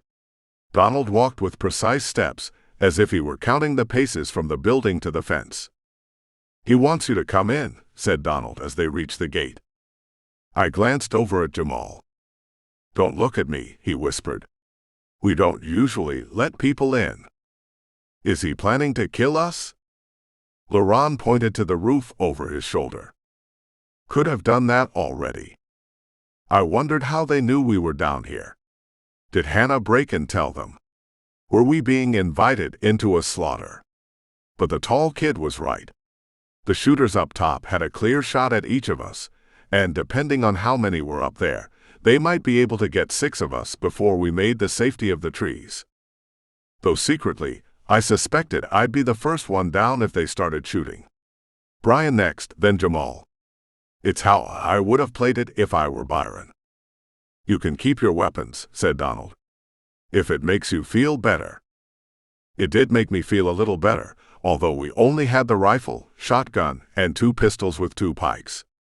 Not much to worry about if you walk into a room of armed kids. Maybe we weren't outgunned too bad though, because a lot of the kids had been too young to carry, and others too young to trust with aiming well under pressure. That left about 10, maybe a dozen to worry about. 2 to 1 odds. Let's hope it wasn't a firefight, but if things went sideways, we might stand a chance. If they left a couple of shooters on the roof. You coming? Hannah said to tell you it's an invitation. That made my ears perk up. What was her plan? I took a tentative step forward. Donald turned and began to lead the way back. I fell in behind him, and the rest followed after me, Harriet almost jostling Anna aside so she could be the second into whatever room we ended up in. Laurent closed the gate and brought up the rear. Donald led us through the archway and into the rear building. I had been in the hallway yesterday. Same blue lockers, same white walls, same Panther mascot. This time, we turned into the assembly room instead of the cafeteria. Hannah stood on the stage beside Byron. The rest of the children were seated in order by height, on the first 2 rows taking up 26 seats. 2 boys slipped in behind us, rifles slung over their shoulders. Hannah, Harriet couldn't hold it in and pushed past us. Donald reached out to stop her, but Byron shouted, "Hold!" Donald stepped back, as the mother and daughter united at the foot of the stage. "Welcome," Byron said and stared directly at me. "You'll be safe here for as long as you choose to stay." He was short and younger than Jamal had said, maybe 14 if I was being generous. His eyes were bright and intelligent, a shock of hair swept down across his face. He had large hands and large feet and an overly large head on a stick-thin body, like a tiny little scarecrow. If the kid got the chance to grow into his feet, he'd top 6'4", I bet, or more. "Thank you," I spoke up. I motioned Anna onto a row behind the kids, Brian and Peg across from her, so that we were divided up, 2 to each side. I stood. "You can tell this isn't a presentation," said Byron. "Nor a performance. But it is a great way to meet. Hannah says I should speak with you." "We don't have to say much," I told him. "Just let Hannah and the rest who want to go, and we'll be on our way." Byron nodded and paced back and forth on the stage. "I see you are under some misconception," he said. "It doesn't surprise me. Jamal didn't quite grasp what I was trying to do here. Hence his departure." "What are you trying to do here?" "These people, kids you think of them, are free to go at any time. Hannah could leave if she chooses. She tells me she chose not to yesterday." I looked at her and she nodded and smiled. "That's right. I am very impressed you were able to get in here," said Byron. "I've spent years thinking about this Z war, about what I would do, how I would react, and so far my plan has worked." "I was impressed with what you've done," I told him. "Thank you," he smiled, and for a moment I could see the little boy in him, basking in the praise of an adult. "It makes me glad that you could appreciate it. But I don't condone killing adults." "Don't you? Haven't you killed?" "Hannah has told me of her first rescue and her second. By her accounts, you have little problem killing anyone that stands between you and what you desire." I nodded. "We are alike in that respect," he continued. "When you look at me, you see a little boy, barely a teen, but what if I were to tell you I'm more than that? I'm pretty advanced for my age." "I would think you were just bragging, except," I indicated the kids, the auditorium, and school beyond. "Exactly. I think you understand. It's not enough for me to tell you what I am like, but for you to hear about it and know it to be true. I suspect we think alike." He was thinking differently from me at the moment, because I couldn't see where the conversation was going. I was keyed up, trying to watch the boy at the back of the room to make sure that rifle stayed on the sling, watching Hannah to see what she was trying to tell me with her look and her eyes. Hoping Anna or Brian was watching the kid at my back.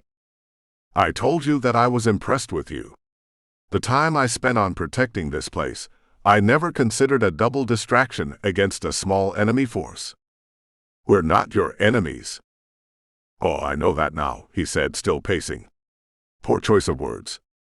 "Hannah has opened my eyes to a world of possibilities."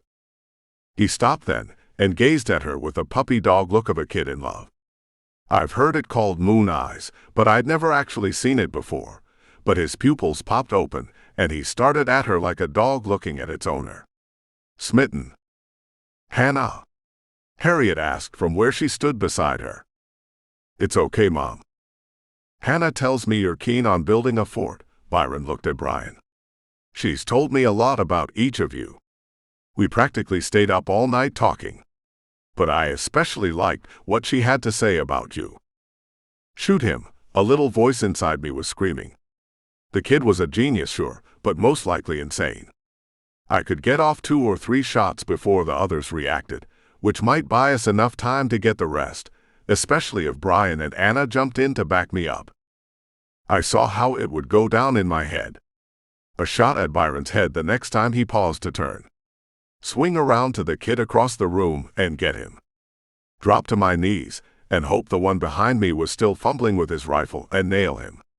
The noise would startle the kids into screaming, creating more chaos and confusion. That might buy me 1 or 2 more shots. We want to go with you, Byron said, and I stopped planning to kill him. So I propose an alliance. Hannah beamed at me. Byron smiled and stepped down beside her. Their hands fumbled for each other and grasped together. Will you ally with us? Asked Byron. The rest of the kids turned to look at me, and I could feel Brian, Peg, and the rest watching me as well. You want to come with us? We're almost out of food here, the kid explained. The cafeteria was set up for short term, not long, and we've cleaned out the town. It wasn't very big to begin with, and we're all growing kids after all. In my planning, I didn't account for rationing. He bowed his head. We're safe from the zombies, but we're trapped in here, and would starve unless we can find more food.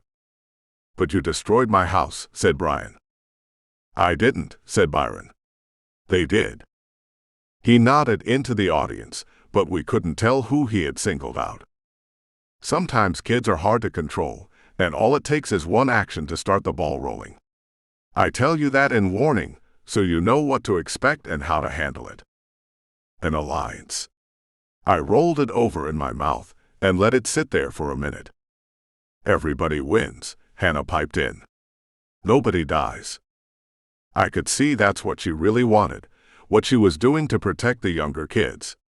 Someone she had ferreted out their problem and talked their little dictator into a solution.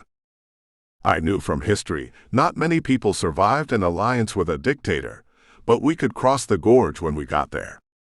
I still planned to race off to Arkansas once this was over, but maybe I would have to delay to get them settled in a new place.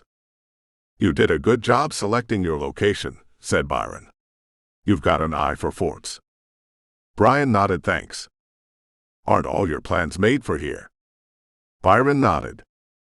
The majority of them, which is why I need your help. I could still shoot him. Still take the kids. Probably have none of my group get shot. It meant I wouldn't have to worry about watching my back or keeping my throat covered at night. But nobody dies. There had been a lot of death so far. And they were just kids. Okay. Okay, he grinned. I nodded. All right, he did a fist pump. The others joined in with small claps and cheers. When do we get started?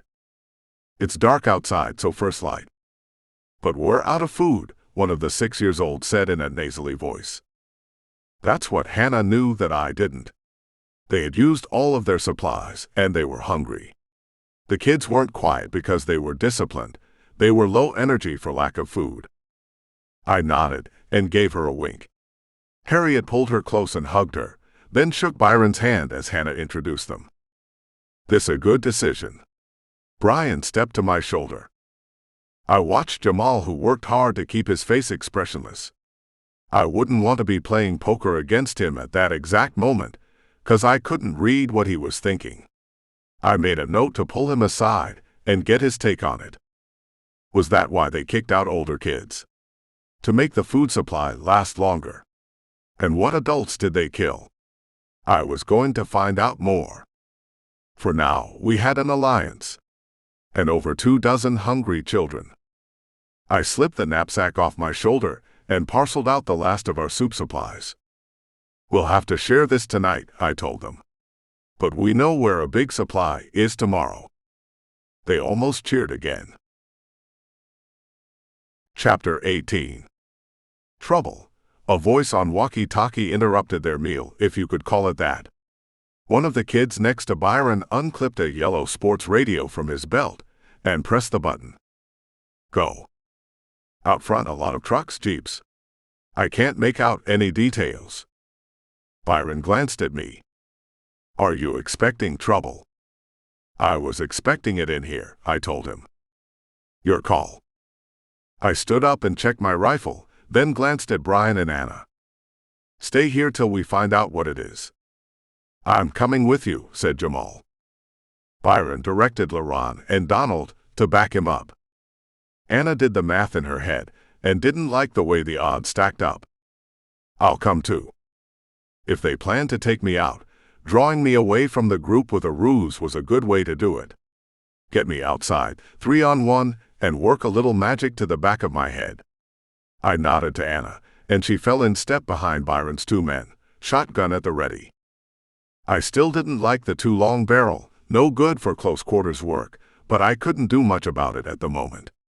I listened to their footsteps as they followed me down the hall and out through the arch, and could see blinding headlights washing across the gate. There was still enough light to see by, not quite dark but not bright sunshine. The glowing orb had slid below the horizon, and this was what remained, the perfect time to hunt lightning bugs. They flickered in the pasture as if summoned by my thoughts, and I stopped in the archway to study the scene in front of us. Jamal stood to my right, 1 step behind, Laron and Donald a step behind him. I glanced over my shoulder and saw Anna in the shadows of the archway, half illuminated in the shadows, the tip of her shotgun gleaming as it aimed roughly at the back of the 2 boys. Good positioning. In front of us were 2 trucks, troop transports painted beige, perhaps back from Iraq or never sent, and just painted to match what had been the current war until the Z showed up. 3 Humvees flanked the trucks, and standing in the back of one was the general. Shit, I muttered. Is it him? I heard Anna gasp. She recognized him too. Who? Asked Jamal. We've run into this guy before, I said out of the side of my mouth. He followed you here. He held a megaphone to his mouth and shouted over a loudspeaker. You're a hard man to find. Looks like. What does he want? Me. Whoever set those tripwires was smart, the general continued. Took us a bit to figure it out, but once we did, it was like tracking a shot deer. He pointed to 2 heads on poles, young faces slack in death. These belong to you.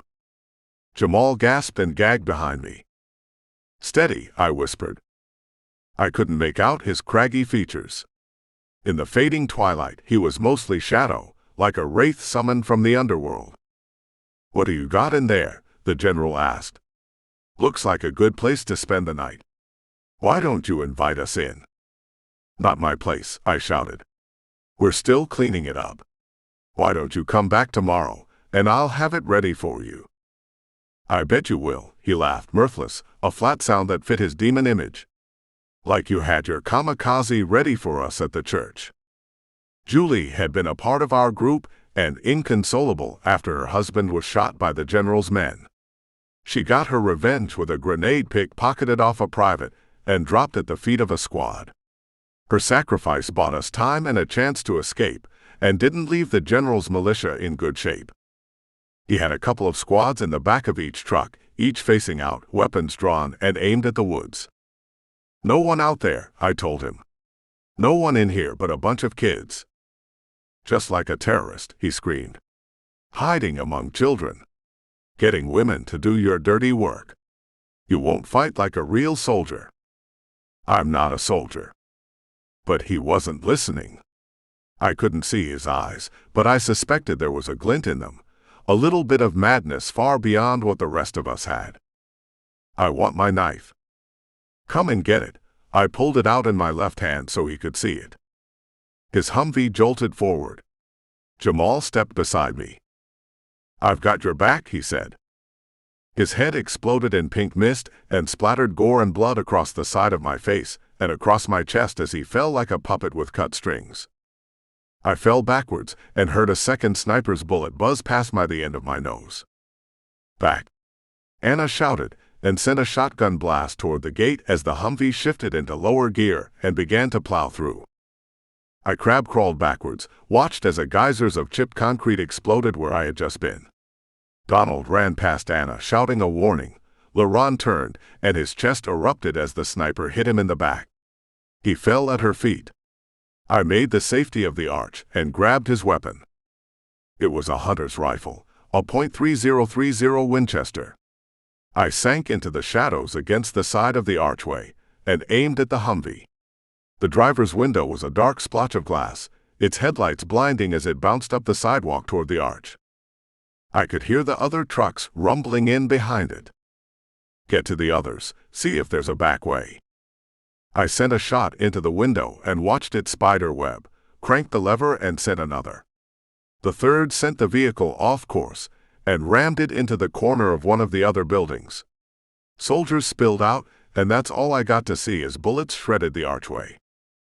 I ran bent over until I hit the back building and jerked open the auditorium door. It was empty. Damn it. Back here, Brian called as he leaned through the cafeteria door. Bullets pinged off the entrance doors, some punching through the metal as the soldiers advanced. The sound of broken glass showered through the courtyard as they peppered the windows for imagined snipers. I ran through the cafeteria doors and found the kids lined up in an orderly fashion, Byron standing in front of Donald and 5 other boys, all armed with hunting rifles. "We waited on you," Byron told me, and led us through the door in the back of the room. "Down there," he pointed. Hannah led the kids through the door, and Byron grabbed a wire that tilted a cabinet over and blocked it after we went through. "It won't buy us much time," he said, and jogged down a flight of stairs. It led to a concrete underground tunnel. We got the kids moving, and after a couple of 100 meters, met a flight of stairs up. Bootsteps pounding up the tunnel sounded behind us. "They're coming." "This is the bus terminal," said Byron. "They can't bring their trucks through here, so we'll be on wheels, but they'll have to go back and get theirs." He smiled at the brilliance of his own planning, and I spared a tight grin for him. He had madness in his eyes too, but it was my kind of crazy and right now on our side. "Get everyone loaded." I squatted at the bottom of the stairs and lifted the Winchester. I still had my rifle on my back, but the gun that won the West felt pretty good in my hands. They hold 7 rounds and 1 in the chamber, so I'd have to switch pretty quick, but 4 shots could slow their advance enough, and I was in the time-buying business. Byron moved to the top of the stairs and sat down so he could peer down the ceiling of the tunnel. He sighted with his rifle. Brian and Hannah took the kids through the metal door at the top of the stairs. I saw the first set of boots pound up the concrete flanked by 2 others. I lined up and shot at knee level across the breadth. Screams followed, along with automatic fire that chewed up the concrete around me. At the bottom of the steps wasn't the safest place to be.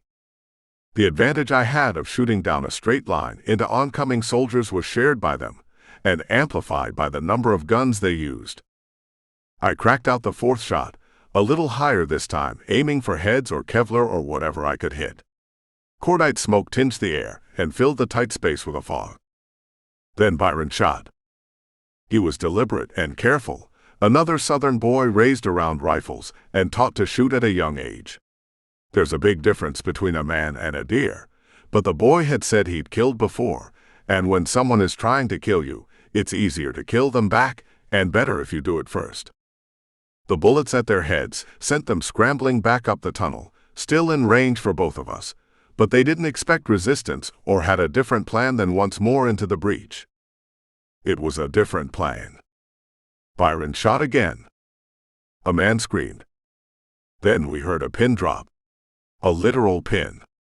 Followed by another, and 2 rolling, tumbling sounds. Tiny pineapple-looking balls made awkward rolls up the tunnel for us. Out. Out. I screamed and ran up the stairs. It felt like running in slow motion, running through oatmeal. Time slowed down, and I could hear the tumbling of metal on concrete as the grenades turned over and over. Byron scrambled up. I grabbed him by the scruff of his coat and shoved him through the door. The grenades went off twice, the concussive force of the explosion picking me up and tossing me through the open doorway on a cloud of smoke and fire. The rifle across my back caught the edge of the door, flipped me over, and broke the stock as I sailed across the maintenance bay of the garage. I couldn't hear anything but a loud, roaring sound in my ear. Everything hurt. I could move my head enough to roll it over, and someone drove an ice pick through my earlobe, or at least that's what it felt like. Byron stumbled up and grabbed a blue metal barrel by the door. He twisted off the top, planted his legs, and tipped it down the stairs. Donald ran over and helped him with a second barrel, opening it and rocking down the stairs after the other. Good plan, I muttered and tasted blood. The barrels would take out anyone coming up the stairs and would slow them down as they had to climb over it at the bottom. Byron slammed the door, and Donald set a third barrel in front of it to block it. Anna and Brian helped me to my feet and dragged me toward the bus. I could smell chlorine and another smell from the spilled liquid. Feelings other than hurt came back as I moved. Nausea. Headache. Brian tried to talk to me, but it sounded like he was talking through the other end of the tunnel, trying to shout over the roar. They dragged me into the bus, followed by Byron and Donald. Peg didn't bother to shut the doors, just dropped it in drive and tore out through the open garage. We watched the door to the maintenance tunnel open, and a man in a gas mask stepped out. The general raised his pistol and sent shots after the truck. The bullets punched through the thin sheet metal, punched through Donald's shoulder and sent him reeling. The second hit one of the 6-year-olds next to Hannah, and the third cracked the rear window and exited through the roof. Hannah screamed and held the little child while it died in her arms. Peg jolted the bus across the road, hitting bumps or Z, and my back bounced off the vinyl seat. The pain was too much and I passed out. Chapter 19. I came to in waves, flashes and pieces of the drive. We stopped at a crossroads and waited a moment as a teenage boy climbed onto the bus, Byron's watcher. Anna stood next to Peg and directed her down a zigzag series of roads. We stopped somewhere and offloaded Donald and the little dead boy. Then we parked next to a giant yellow brick church to wait for daylight. We slept on the bus or tried to. There were sniffles and tiny wails. Hannah's voice making noises to comfort. They moved me to the rear seat, and I lay on my stomach on the bench, my knees in the floor. Anna came to me and did an examination by flashlight. She checked my eyes, wiped dry blood that had leaked out of my ears. I felt pressure when she touched my back, but no pain. Nothing. You're burned, she said. I couldn't hear her, and tried to shake my head to tell her. That hurt too much, so I tried to tell her with my eyes. We needed to work on that communication, though, because Brian walked up behind her and saw what she saw in the flashlight beam. Ouch, he said. You're gonna live, but you won't be wearing tank tops. I did the eye thing with him, and he nodded. Some people just get you. You still can't hear. Eyes up and down. You probably blew your eardrums. You saved my life. Byron peered over the back of the seat in front of me. I couldn't move my head to see much of him, but gave a quick glance out of the corner of my eye. I owe you, he said. He can't hear you, Brian told him. I said I owe you, he shouted. A couple of kids complained about the noise, and he cowered closer. Will he be able to hear again? Brian shrugged. I hoped I would, because this damn roaring was getting annoying. Only now it was turning into a ringing sound, and I could hear voices. Barely, like coming in on an old television, static, thick and too low to make out words, but noise and ringing. It was something to sleep on. Set up guard, I mumbled to Brian. He can still talk. Byron sounded surprised. Brian nodded. He just can't hear. It's going to make him impossible to reason with. Not that we ever were able to do much of that before. I put 2 men on the roof, Byron told me. She parked us beside the church, so we've only got to watch 3 sides. I brought us back to Cuthbert, she said. I didn't know where to go. Cuthbert, I told her. Take us tomorrow. She nodded and smoothed the hair back from my head. Rest, she whispered. I need to rest. Brian very carefully selected a part of my shoulder and patted it, and he walked back to the front of the bus to join Peg. Anna settled beside me and jacked a shell into her shotgun. I didn't think she would sleep much tonight, but I felt better knowing she was watching me. I closed my eyes and tried breathing through the pain, trying to focus on sending blood to the wounds on my back, my legs, healing blood that would take the pain and wash it down my veins. The ringing in my ears took on the rhythm of the blood, pounding in time with my breath, and if it couldn't quite be called sleep, exhaustion dragged me down into something close to the oblivion of it. Chapter 20. I woke up full at first light, and for a moment I didn't feel anything, didn't know where we were. The bus was silent, or at least I couldn't hear anything, and that made me concerned.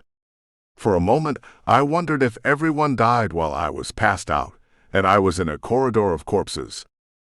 I had a craving for a strong cup of coffee so powerful that it nearly knocked me off the seat, and I realized I hadn't eaten anything since one sip of soup, making sure Anna had the rest.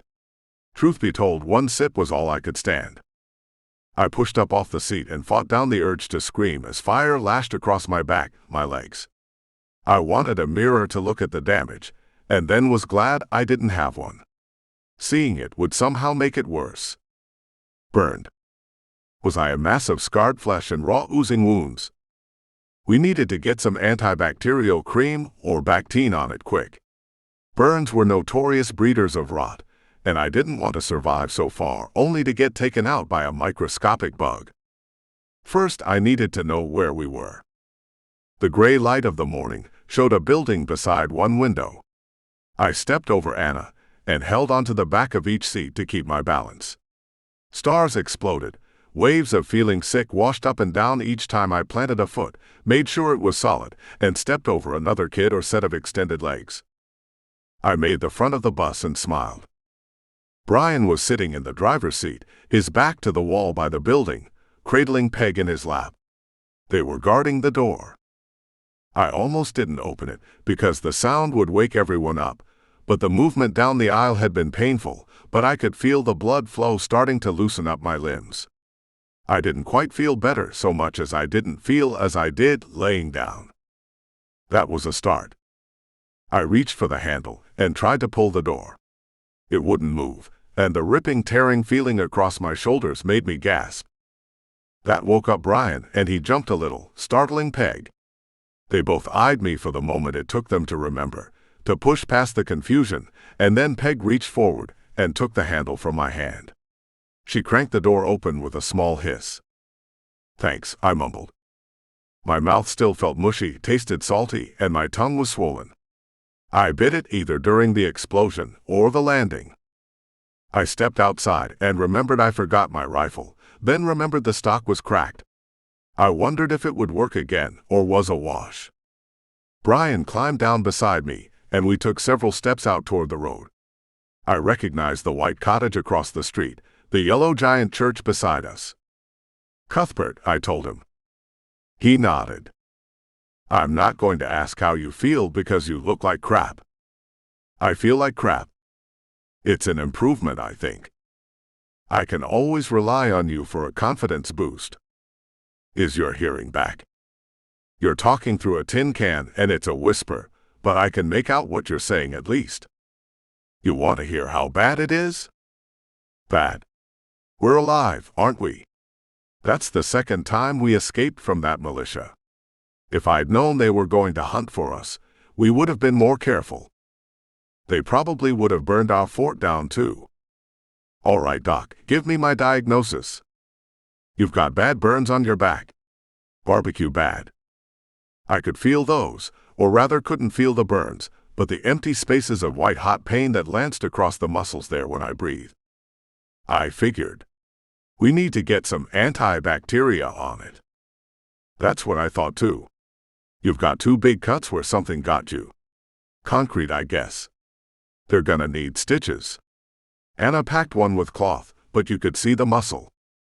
Ouch, I sighed. That's an understatement. Anyone else hurt? "I've got a headache," said Byron as he stepped out to join us. The blast rang my bell. Some of the kids got sick from the gas. Gas. I shoved a barrel of chlorine and a barrel of ammonia down into the tunnel. It makes a toxic combination. You probably saved our lives, I told him. He might have blushed. It was hard to tell in the half-light. But he shrugged and ducked his head, a kid not used to much praise. I wondered what had made him the way he was. So close to my son's age, too, but I didn't think he had ever made plans to defend his school from attack. You saved mine too, he said. We probably shouldn't keep score on something like that. You're right, said Brian. Byron watched the two of us for a moment. He lived, though. That guy who said he was after you. Is he going to quit? I tried to shake my head, but it sent my balance on vacation somewhere, and I stumbled. Brian shoved his shoulder under mine and held me up. You need to rest. I need to eat. We all need to eat, something besides soup. We ran into an old guy here, the pastor of that church. I pointed to the white clapboard across the street. He's set up in the store downtown. Rows of food and medicine, too. We'll go get it, said Byron. I held up a hand, and he waited for me to catch my breath as the stars stopped spinning. Might be better to roll up in the bus with a bunch of little kids. Jamal killed a couple of Z on the street when he picked us up, and the pastor wasn't too happy about it. Z. Byron rolled it across his tongue for a taste. I call them zombies, but I like Z better. It's a Z world now, I told him. A Z battlefield. He nodded. I wish I would have thought a little farther ahead than just locking down in the school. You lived this long. Most of us, he sighed. I just want to protect my people. My kids. We're in it together now, Brian told him. Byron's eyes flashed a little at that. I was going to ask him about it, but he turned back toward the bus as kids began to stir inside. I put it on my list of things to talk to him about later. Byron was used to being in charge. Brian was the leader of our group most of the time.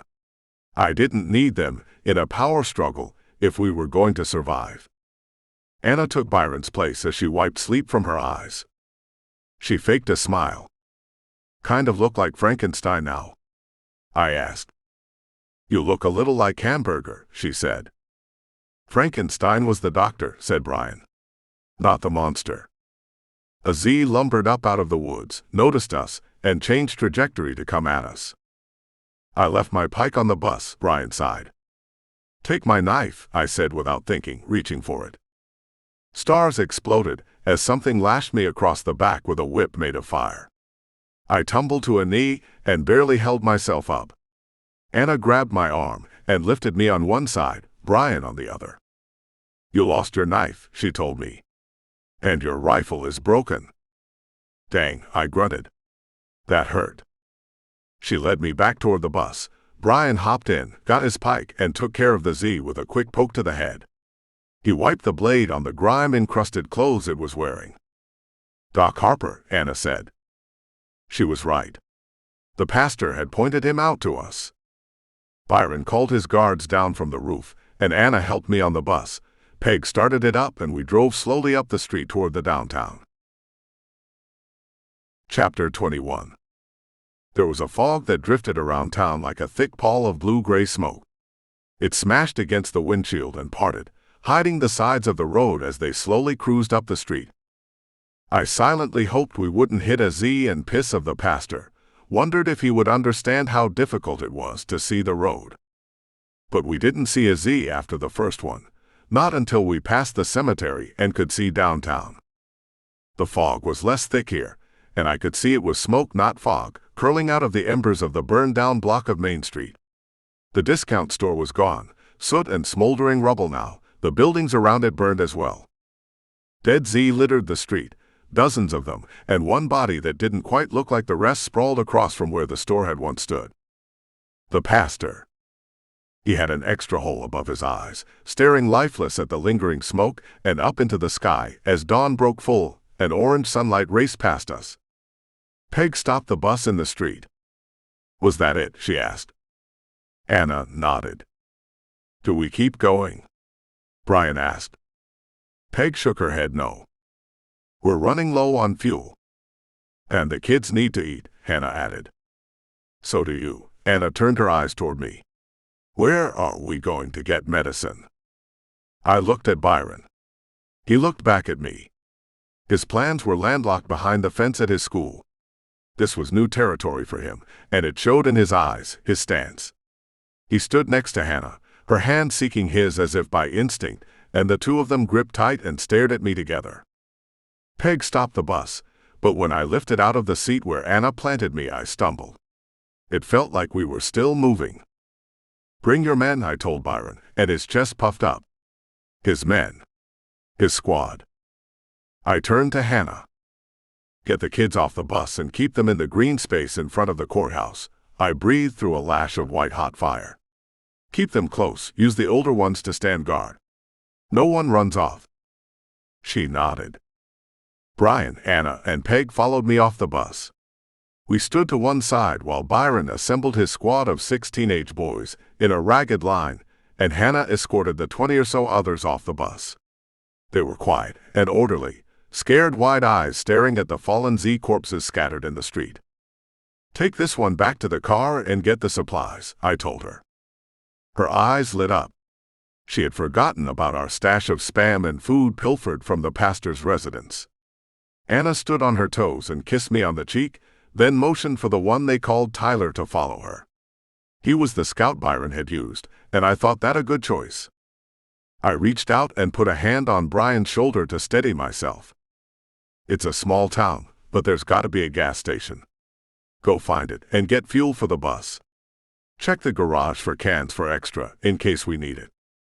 I turned to Byron. Can you trade her the pike for a weapon? Byron grinned like a hero playing war. Pike, Z.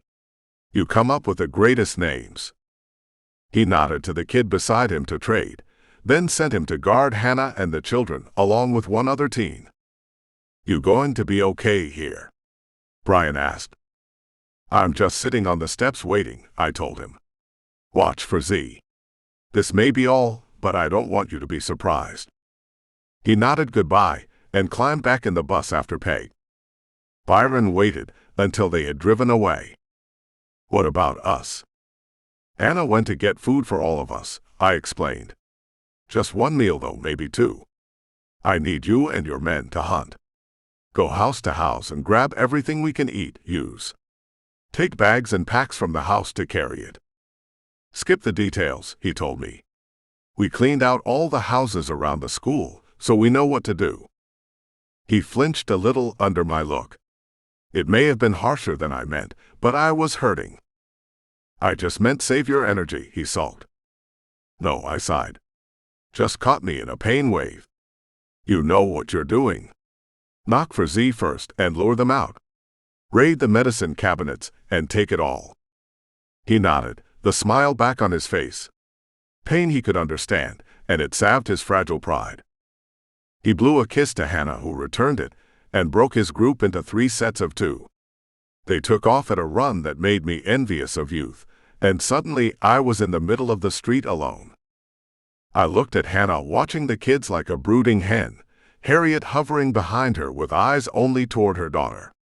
2 teens stood on either end of the green space, half their attention out, half their attention on the children, tiny smiles on their smooth-cheeked faces. The kids were laughing, running in the grass, playing in the morning sun.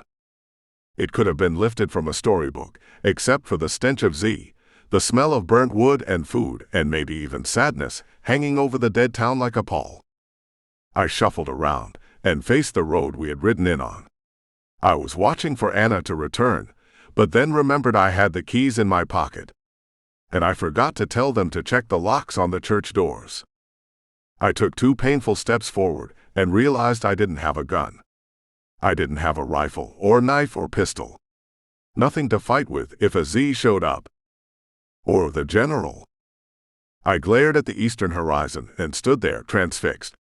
I didn't notice Hannah move next to me, but I felt her hands on my wrist. She lifted it to her shoulder and placed it there to hold me steady. Thank you for coming for me, she said. It might have been a whisper, but I was still hard of hearing. You've got to stop getting kidnapped, I tried for a joke. She gave a tiny laugh, more of a charity than anything. He's coming for us, isn't he? He's coming for me. I told her. I didn't say if he got me, he might let them go. I didn't let on that I was thinking of standing in the middle of that road until the general showed up and tried to buy the others time to get away. I wasn't sure how bad off I was, but I felt pretty broken. I might be too much of a burden, especially as fever hit. I could feel the aches and chills starting. She put her hand over mine. I want you to kill them, she said. Kill them all. Nobody lives. Everybody dies. I shivered then, and she felt it, but whether it was the fever or her words, neither of us could tell. Chapter 22. Anna came back almost at a dead run. For a moment, adrenaline surged as I thought she was being chased, but she wasn't. She was only worried about me, about putting food into my stomach that turned to knots and did flips at the thought of it. Feed a fever, I muttered. What? Said Hannah as she lifted away her hand. But I didn't answer. I watched Anna slide a stop, followed shortly by the boy, and she led me over to the courtyard where she played the role of cook and nursemaid. She made the boy, whose name was Jacob, build a small fire from a flame in the smoldering store, and a game she made the children play called Pick Up Sticks. She sharpened some sticks into spears and cut the spam into chunks that could fit on the end like hot dogs roasted over a campfire. Hannah made cooking a game, watching close as the children dipped their meat-speared sticks into and over the tiny flame. The smell of cooking filled the courtyard, and my stomach decided the rumble-tumble role it had been playing was done, and my mouth was filled with saliva. Feed a fever, I muttered again. Anna smoothed back the hair from my head. Fever, she confirmed. She cooked for me, and broke off little pieces, and when I didn't lift my hands to feed myself, she put them in my mouth. I chewed and swallowed, never tasting anything so good as that, except for the last time we cooked spam together. It reminded me of my grandfather, and how he used to take my brother and I to some land he owned in the woods growing up. Our job was to clear it, playing another game of pick up sticks, and he would build a fire to roast a can of spam. We would eat it with yellow mustard and store-brand root beer. It was one of my favorite memories and one I hoped to share with my kids. Then I remembered that I never had, and maybe now I never would. Maybe the food made me feel stronger. Anna fed me a whole can, and then another despite my protests to save it. I ate it all. Maybe it was the rage. Hannah was right. The madman was going to keep chasing me. We had to stop him. I had to stop him. And I wasn't about to go down in some noble gesture just to save some strangers. I was going to do what Hannah asked and live to see my kids. Maybe it wouldn't be spam. Maybe it would be Vienna sausage or even potted meat on crackers, two other items always in my grandfather's possession. I didn't enjoy those as much as a kid, but could appreciate the convenience now, if not the flavor. And any canned meat was now a delicacy. Brian and Peg returned, and they had Byron and his squad inside the truck. They had found 4 hunting rifles with ammunition, food enough for 24 people for several days, and medicine. Anna took it from them, and she and Brian took turns playing doctor, rubbing salve and monkey blood, and an expired bottle of Bactine onto the sores. Anna packed the cuts with petroleum jelly, after a good dousing with water, then hydrogen peroxide, then alcohol, which hurt more than the burn ever did. She stitched the gashes closed and wrapped them in gauze. I looked at my shirts, and was glad I had on a couple of layers when the grenade went off. It probably saved me from worse even though the backs were ripped, torn, and gone from most of them. Byron passed me 2 work shirts, big rather than small, and I was glad they weren't on my skin tight. The kid was thinking ahead. After our breakfast, I sent the children away and gathered the others around me again. You did good, I told them.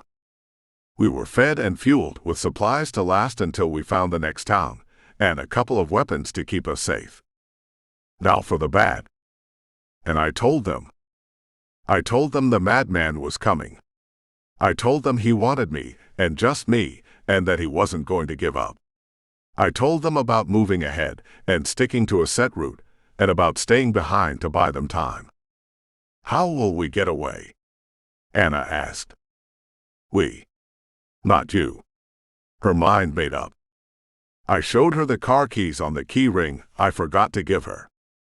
You're the getaway driver. It will be better if more of us stay, said Byron. More bullets. But I shook my head and told them about the rest of the plan. Chapter 23. We planned on them coming from the east, the direction of the school, and they didn't disappoint.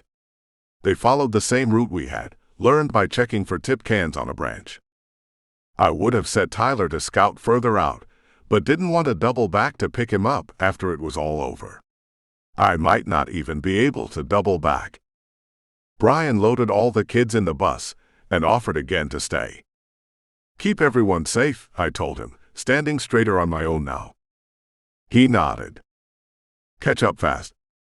We didn't shake hands this time, some little gesture that meant more in the past than it did now, and he didn't punch me in the shoulder or clap my back because he knew it would hurt too much. He just stepped up into the door and Peg drove off. What if this doesn't work? Anna stood next to the sedan. It will, I told her, but I wondered myself. The hardest part would be getting away. Do you want me to wait with you? Tyler or another scout could have given us a heads up, and we could set up in the time we had remaining.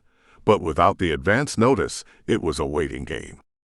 Once we saw or heard the trucks, it might be too late to get into position. It's going to take me time to get in place, I told her. She put a hand on my cheek and leaned in to kiss me. My lips were dry, but hers were soft and moist and tender. She lingered for just a moment and then pulled away. Sometime during the kiss, my hand had grabbed hers, and I held it a second longer before letting her go. She climbed in the car, started it up, and moved to the end of the intersection 2 blocks away. I watched her do a K-turn so she was facing out, parked in the middle of the road, and remembered I forgot to remind her to keep the windows rolled up. The car would get stuffy, but better some stale hot air than fetid Z breath sneaking up on you. But we hadn't seen any Z besides the bodies in the street, not this morning. As if the town were empty, and only the ghosts remained. I waved, waited for her to wave back, and went over to the courthouse. Cuthbert was the county seat, and the structure befitted it. 3 stories tall, it towered over the landscape, only just larger than the Second Baptist Church across the street from the first, and only then because of a cupola and bell tower. Up here I could see the bells had been removed and replaced by tornado sirens, a necessity in Tornado Alley of mid-Georgia. I moved to the solid balustrade that circled around the second-level roof.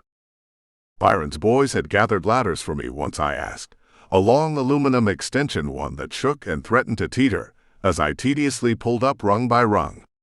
The second, a 6-foot step ladder that led to my perch behind the stone wall.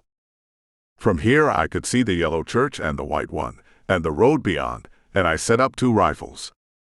I went over how it would play out in my head, and thought I should have asked for someone to stay and reload for me.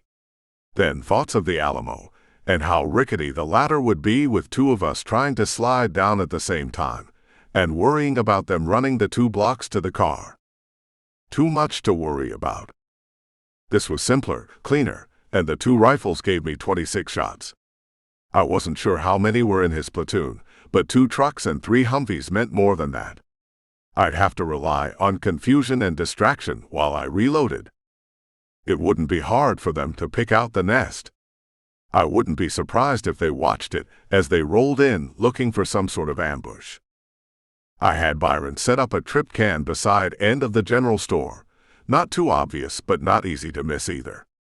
I hoped they would zero in on it and keep rolling until the bullets started flying. Then we waited. I could be wrong. They could have sustained huge losses in the gas-filled tunnel and never made it back. They could have given up, held a revolt, and thought the mission their general had set them to was too costly. But I doubted it. Then I saw them.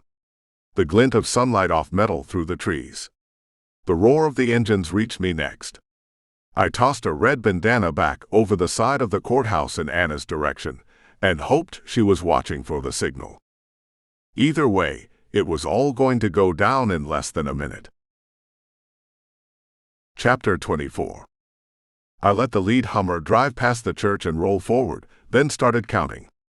The second was 15 feet behind, then the third, followed by the 2 transport trucks. I watched through the scope and counted the soldiers as quick as I could. 9 in the last one, each seated facing in, board waiting, and 1 man standing by the tailgate, rifle ready. I zeroed in on him, lined up center mess and let fly. He flipped out of the back of the truck and flopped on the ground. I moved to the first in line as the last noticed his missing buddy, started shouting. I got the first with a headshot, missed the next on the bench, and dropped the screamer as he stood. They were shouting, pointing in a couple of different directions, and the driver stood on his brakes.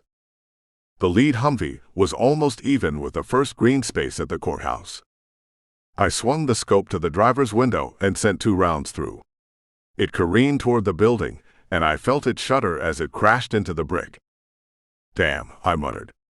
I didn't plan for it to leave the road, and that put whoever was in the first car out of my line of fire. I moved to the second Humvee as it stopped, and sent another double tap through the driver's window. The men in the back of the first troop transport began to open fire on the courthouse, aiming at the second story. Granite chips zinged off the wall that blocked me, and I aimed back for 3 more shots until they had me lined up and opened up. It was like listening to a jackhammer chip away at the stone wall I was hiding behind. Bullets ricocheted like angry hornets, bouncing up, down, left, right, but none of them came through the thick stone. It was a good spot. I crawled on my elbows and knees further back, popped up and quick shot 2 more. They found me faster this time and poured it on again. I dropped the rifle in that spot and crawled back, dragging the fresh weapon with me further to the corner. I wished for a peephole or something to look through, because my distraction should have been starting any minute. It was announced with a scream. The rapid-fire barrage turned off the stone wall blocking me, but kept going down on the street. I popped up in a new location and squeezed off 2 more rounds, dropping 2 more men. The rest were fighting Z. Byron gave me the idea. His tripwire could tip a can to indicate direction, so I wondered if it could pull open shut doors. I had them hunt for fishing line as they searched for ladders, and directed them to unchain the doors to the First Baptist Church and the Second Baptist Church, then string the line through the handles and stretch it across the road. The lead Humvee popped the line and opened the doors. The smell of fresh blood and noise of gunfire drew them out, and my shooting distracted the soldiers long enough for the 40-plus parishioners the pastor had locked up to shamble out and attack from the rear. It wasn't quite a rout. The soldiers were heavily armed and well-trained. They didn't panic, as they lost the 4 live guys from the second truck. The driver locked himself in and backed over a bunch of Z. They didn't break rank and run when they lost 3 more to Z attacks, as they realized what was happening. The soldiers didn't even run away when I popped up one last time and took out 3 of them in a row, one after the other, and as the last one fell, his finger locked on the trigger, and he mowed down the rest of the squad from the other transport. That broke them, or convinced them that survival was the better part of valor. One of the Humvees raced for the damaged one I couldn't see, and that was 2 out of sight. The third began backing away with the transport trucks. I sent shots through the windshield until I clicked dry, and turned to crawl back to the ammo. A shot cracked the brick where my head just was, and I rolled away. Rocks grit, tiny chunks of granite dug and ground through the bandages, and I screamed. The general was glaring over the parapet, pistol waving in a shaky hand as he perched on the shorter ladder. I swung the gun in his direction and turned loose. It flipped and spun in the air, and he ducked away, overbalanced and fell, taking the ladder with him. I was stuck on the roof. It was agonizing to crawl all the way to the far end to retrieve the last rifle, and then crawl back to refill the ammunition. The sounds of gunfire below were dying out. Either the soldiers were gone or the Z. I suspected it was the Z. Time for me to set some bait. I pulled myself over the edge of the wall and aimed carefully. There were 8 soldiers I could see, none looking at me. I winged 3 in the leg before the others turned, and got one more center mass before two turned toward me and sent me back into hiding, the other two mopping up over their screaming bodies. There couldn't be many Z left, unless these guys were just spraying and praying. I crawled to where the ladder had been, and took a quick look over and ducked back. The general was sprawled on the rooftop below, but coming around. He could set the ladder back up, or call for other soldiers to join him and overpower me. "Nobody lives," I said, and hoisted myself over the wall. "Everybody dies." I aimed my boots at his chest and let go. He rolled out of the way, and I landed hard, sprawled back on top of him, and got a satisfied crunch and grunt. I think it was a rib. I hoped it was splintered. The general punched me in a bandage in the back, and it hurt so bad I couldn't howl. He shoved away and up on the narrow rooftop used for air conditioner maintenance. His pistol and my rifle were gone, somewhere behind one of the silent metal units. The soldier grinned and spat blood through red-stained teeth. He reached to his side and pulled out my knife. His knife. The one I took from him last time. "You dropped something," he grinned. He was bats in the belfry crazy. I could see it now, sun full up in the sky, broken rib making his breathing sound wet. I took a step to the side, faltered and went down on one knee, just catching myself with one hand. He moved in, but I jumped up, ignored the stars and waves of pain, pawed at the small of my back, and pulled out my fingers and pointed at him like a pistol. Bang! I screamed. It slowed him. He thought I was going for a gun, thought maybe I had the draw on him, and hesitated. Just a second, not more than a microsecond, long enough for his grin to go wide and ignore his gleaming wet eyes, because now he had me. He lunged. I threw the handful of rooftop pea gravel I'd pawned in his eyes. It was dust and dirt and gravel and pigeon shit, a little puffy cloud of grit. He jerked up his arm, and I jumped forward and kicked him in the chest. He windmilled backwards, hit the small wall at knee level, and flipped off the roof. Onto the ladder. I could hear his feet clawing for purchase as I leaned over the side. He was hanging on a few rungs down by one hand, the other swinging empty. As I watched, he got a grip with it, set his feet and took one step up. I put the sole of my hiking boot against the ladder and shoved. Hard. He screamed as it arced backwards, and only thought at the last minute to try and bounce his weight so it fell back into the building. By then it was too late. The ladder reached the peak of the zenith and fell with him screaming. He slammed into the branches of a large tree and kept going down through them with loud snaps and crashes. I couldn't tell which were bones and which were limbs. Now I was stuck on the roof. Again. I turned around as his soldiers ran to him. I should have waited to see what they would find, but I was too exposed on the edge like that. I may have been stuck, but I had a plan. Another one Byron thought of, a just-in-case scenario. I also had my knife, though it cost me to pick it up. I bent over to grab it, saw the universe as it was meant to be seen through a kaleidoscope of colors and shimmering pain, and woke up a few seconds later with roof gravel road rash on my cheek. I really wanted a shower. And a cup of coffee. Or a beer. Yep, beer won. Hot shower and cold beer. I pushed up again, crawled to the far corner of the roof, grabbing the military .45 and sticking it in my waist, and foregoing the rifle. I couldn't handle the strap on my back. Georgia had a lot of hunters. We'd find another. In the far corner of the roof was Byron's brainchild. He was madder than a hatter, and maybe brilliant, but certainly on the verge of insane. He had sent his boys hunting for rope, and they brought back laundry line instead. He doubled it up, declared it would hold, and strung a zip line from the edge of the room to a tree 2 blocks up. All I had to do was hold the PVC pipe he had passed the rope through, and try to slow down before I crashed into the tree. It wouldn't look good to survive another gun battle, only to end up smeared into an oak. Not that I looked good now, I giggled. The fever was still there, my back throbbed, my cheek burned, and my ankle pounded in time with my pulsing heart. I giggled again, wrapped my arms around the PVC, and kicked off the roof. The soldiers took shots at me as I zoomed across their heads, but I only heard the angry buzz of bullets and a tug on the oversized shirt as it flapped behind me like wings. I got over a group of trees, and they stopped shooting, and then I was down between them with the oak looming up fast.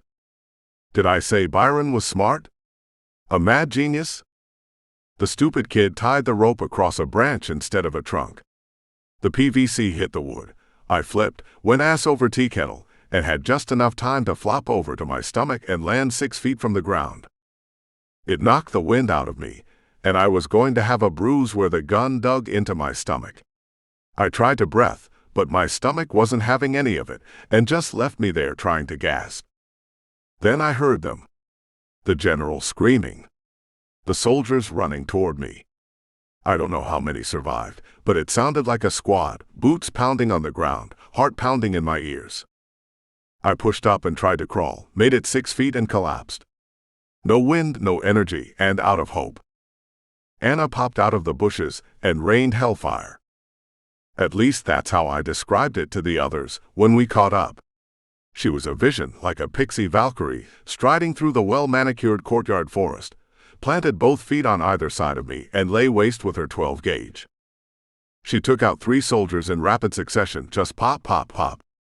Fire belched from the end of her shotgun, or it might have been my imagination, and stars exploding in my eyes. 2 more tried to return fire, but she removed their heads, and then no more followed. She reached down and tried to lift me, and couldn't.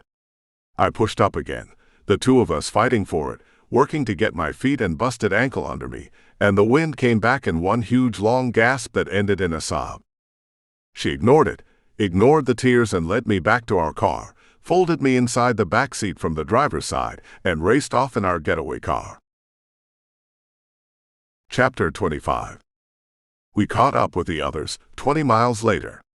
Or to be more accurate, they caught up with us, having pulled over to hide and wait.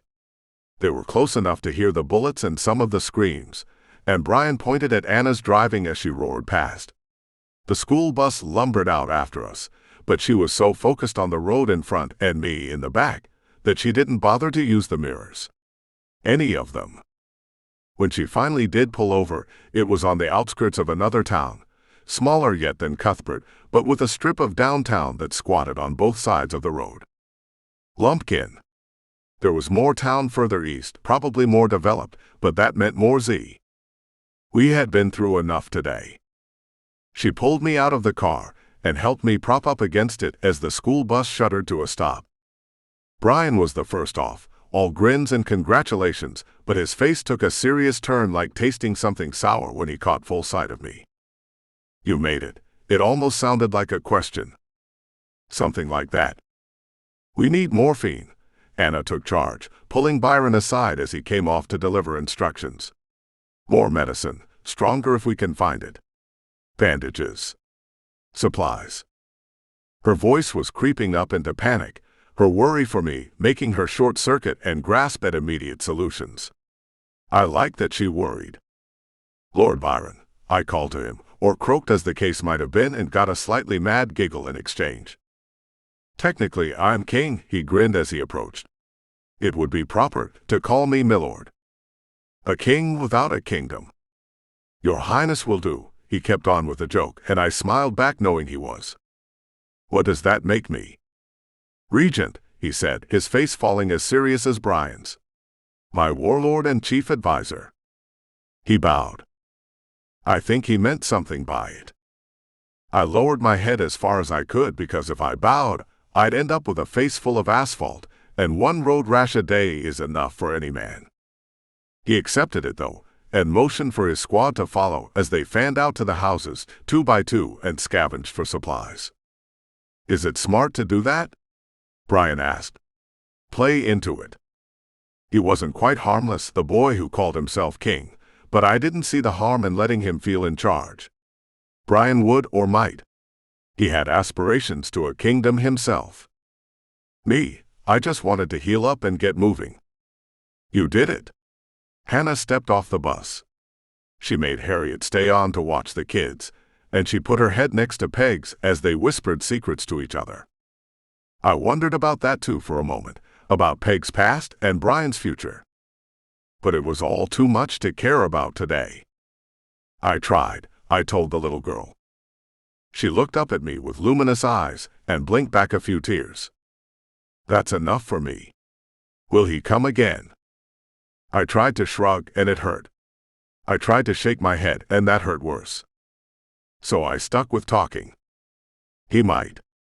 We'll just have to be ready for him. And he won't have cans to follow after, so he'll spend more time hunting.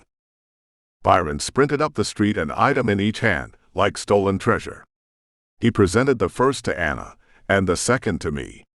Anna showed me 15 Vicodin pills, and planted a kiss on Byron's cheek. He beamed to match the sun. Your zipline saved me, I told him then. They took down the ladder. And though I thought it was impossible, he grinned even bigger, and ran off again to hunt for more booty. Aren't you glad you didn't kill him? Hannah whispered. I put my hand on her shoulder, just as she had done mine back in Cuthbert, and squeezed. I might still have to kill him if he decided the adults were a liability. But she didn't need to have that voiced, because she was a smart kid and probably knew it deep down. I was tired of killing today. I didn't like it. I hated that I was good at it and getting better with practice. But the pills he found would ease the pain to a bearable level, and the boy had found me a beer. It was dust-covered and slightly warm, but I popped the top and took a long swallow to wash down 2 Vicodin, then passed it to Brian, who took a sip and passed it around. Anna. Peg, Harriet. They handed it back to me to finish it off, and the last sip tasted as good as the first, or at least as good as warm canned beer can taste. Shelter, I said to Brian. Food. Weapons. It was a familiar litany. The scout, Tyler, says his family has a cabin on the Chattahoochee River on the Alabama side. That's 30 miles from here. We could make it today and still have time to scavenge. You need to turn it over to them, Anna said. Time to give the king back his crown. She was kidding, I could tell, but Brian frowned at that. I tried to nod, but it started to feel wobbly. Then I realized that Vicodin on an empty stomach washed down with beer was a damn fast delivery system, because I couldn't feel my back, or my ankle, or my shoulders, or anywhere it still hurt. That made me smile. We need to get you cleaned up too, Anna added. You're scaring the children.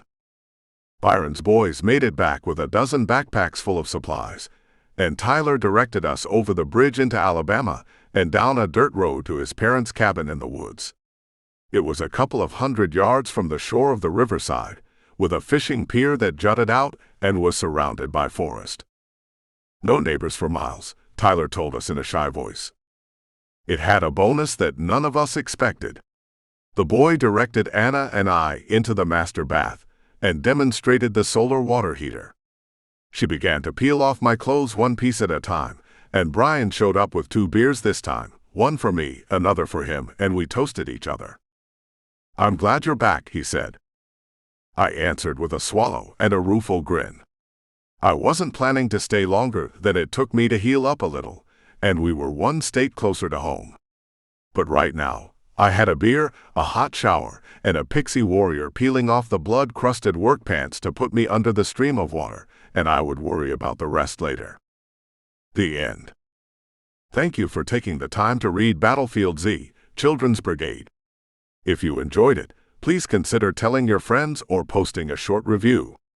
Word of mouth is an author's best friend and much appreciated. Thank you. Chris. Author's note. I had planned to include Anna's story here, a standalone short, but it's starting to turn longer, so I'll either come back and add it later or combine it with Brian's, Peg's, Harriet's, and Hannah's tales to make a novella collection. Instead, I want to tell you about what I was reading while I finished this up. Battlefield Z started as an idea a couple of years ago when I wrote a script called Wave of the Dead, about a man in Florida going to Arkansas to pick up his estranged kids. I dusted it off after binge-watching The Walking Dead on Netflix.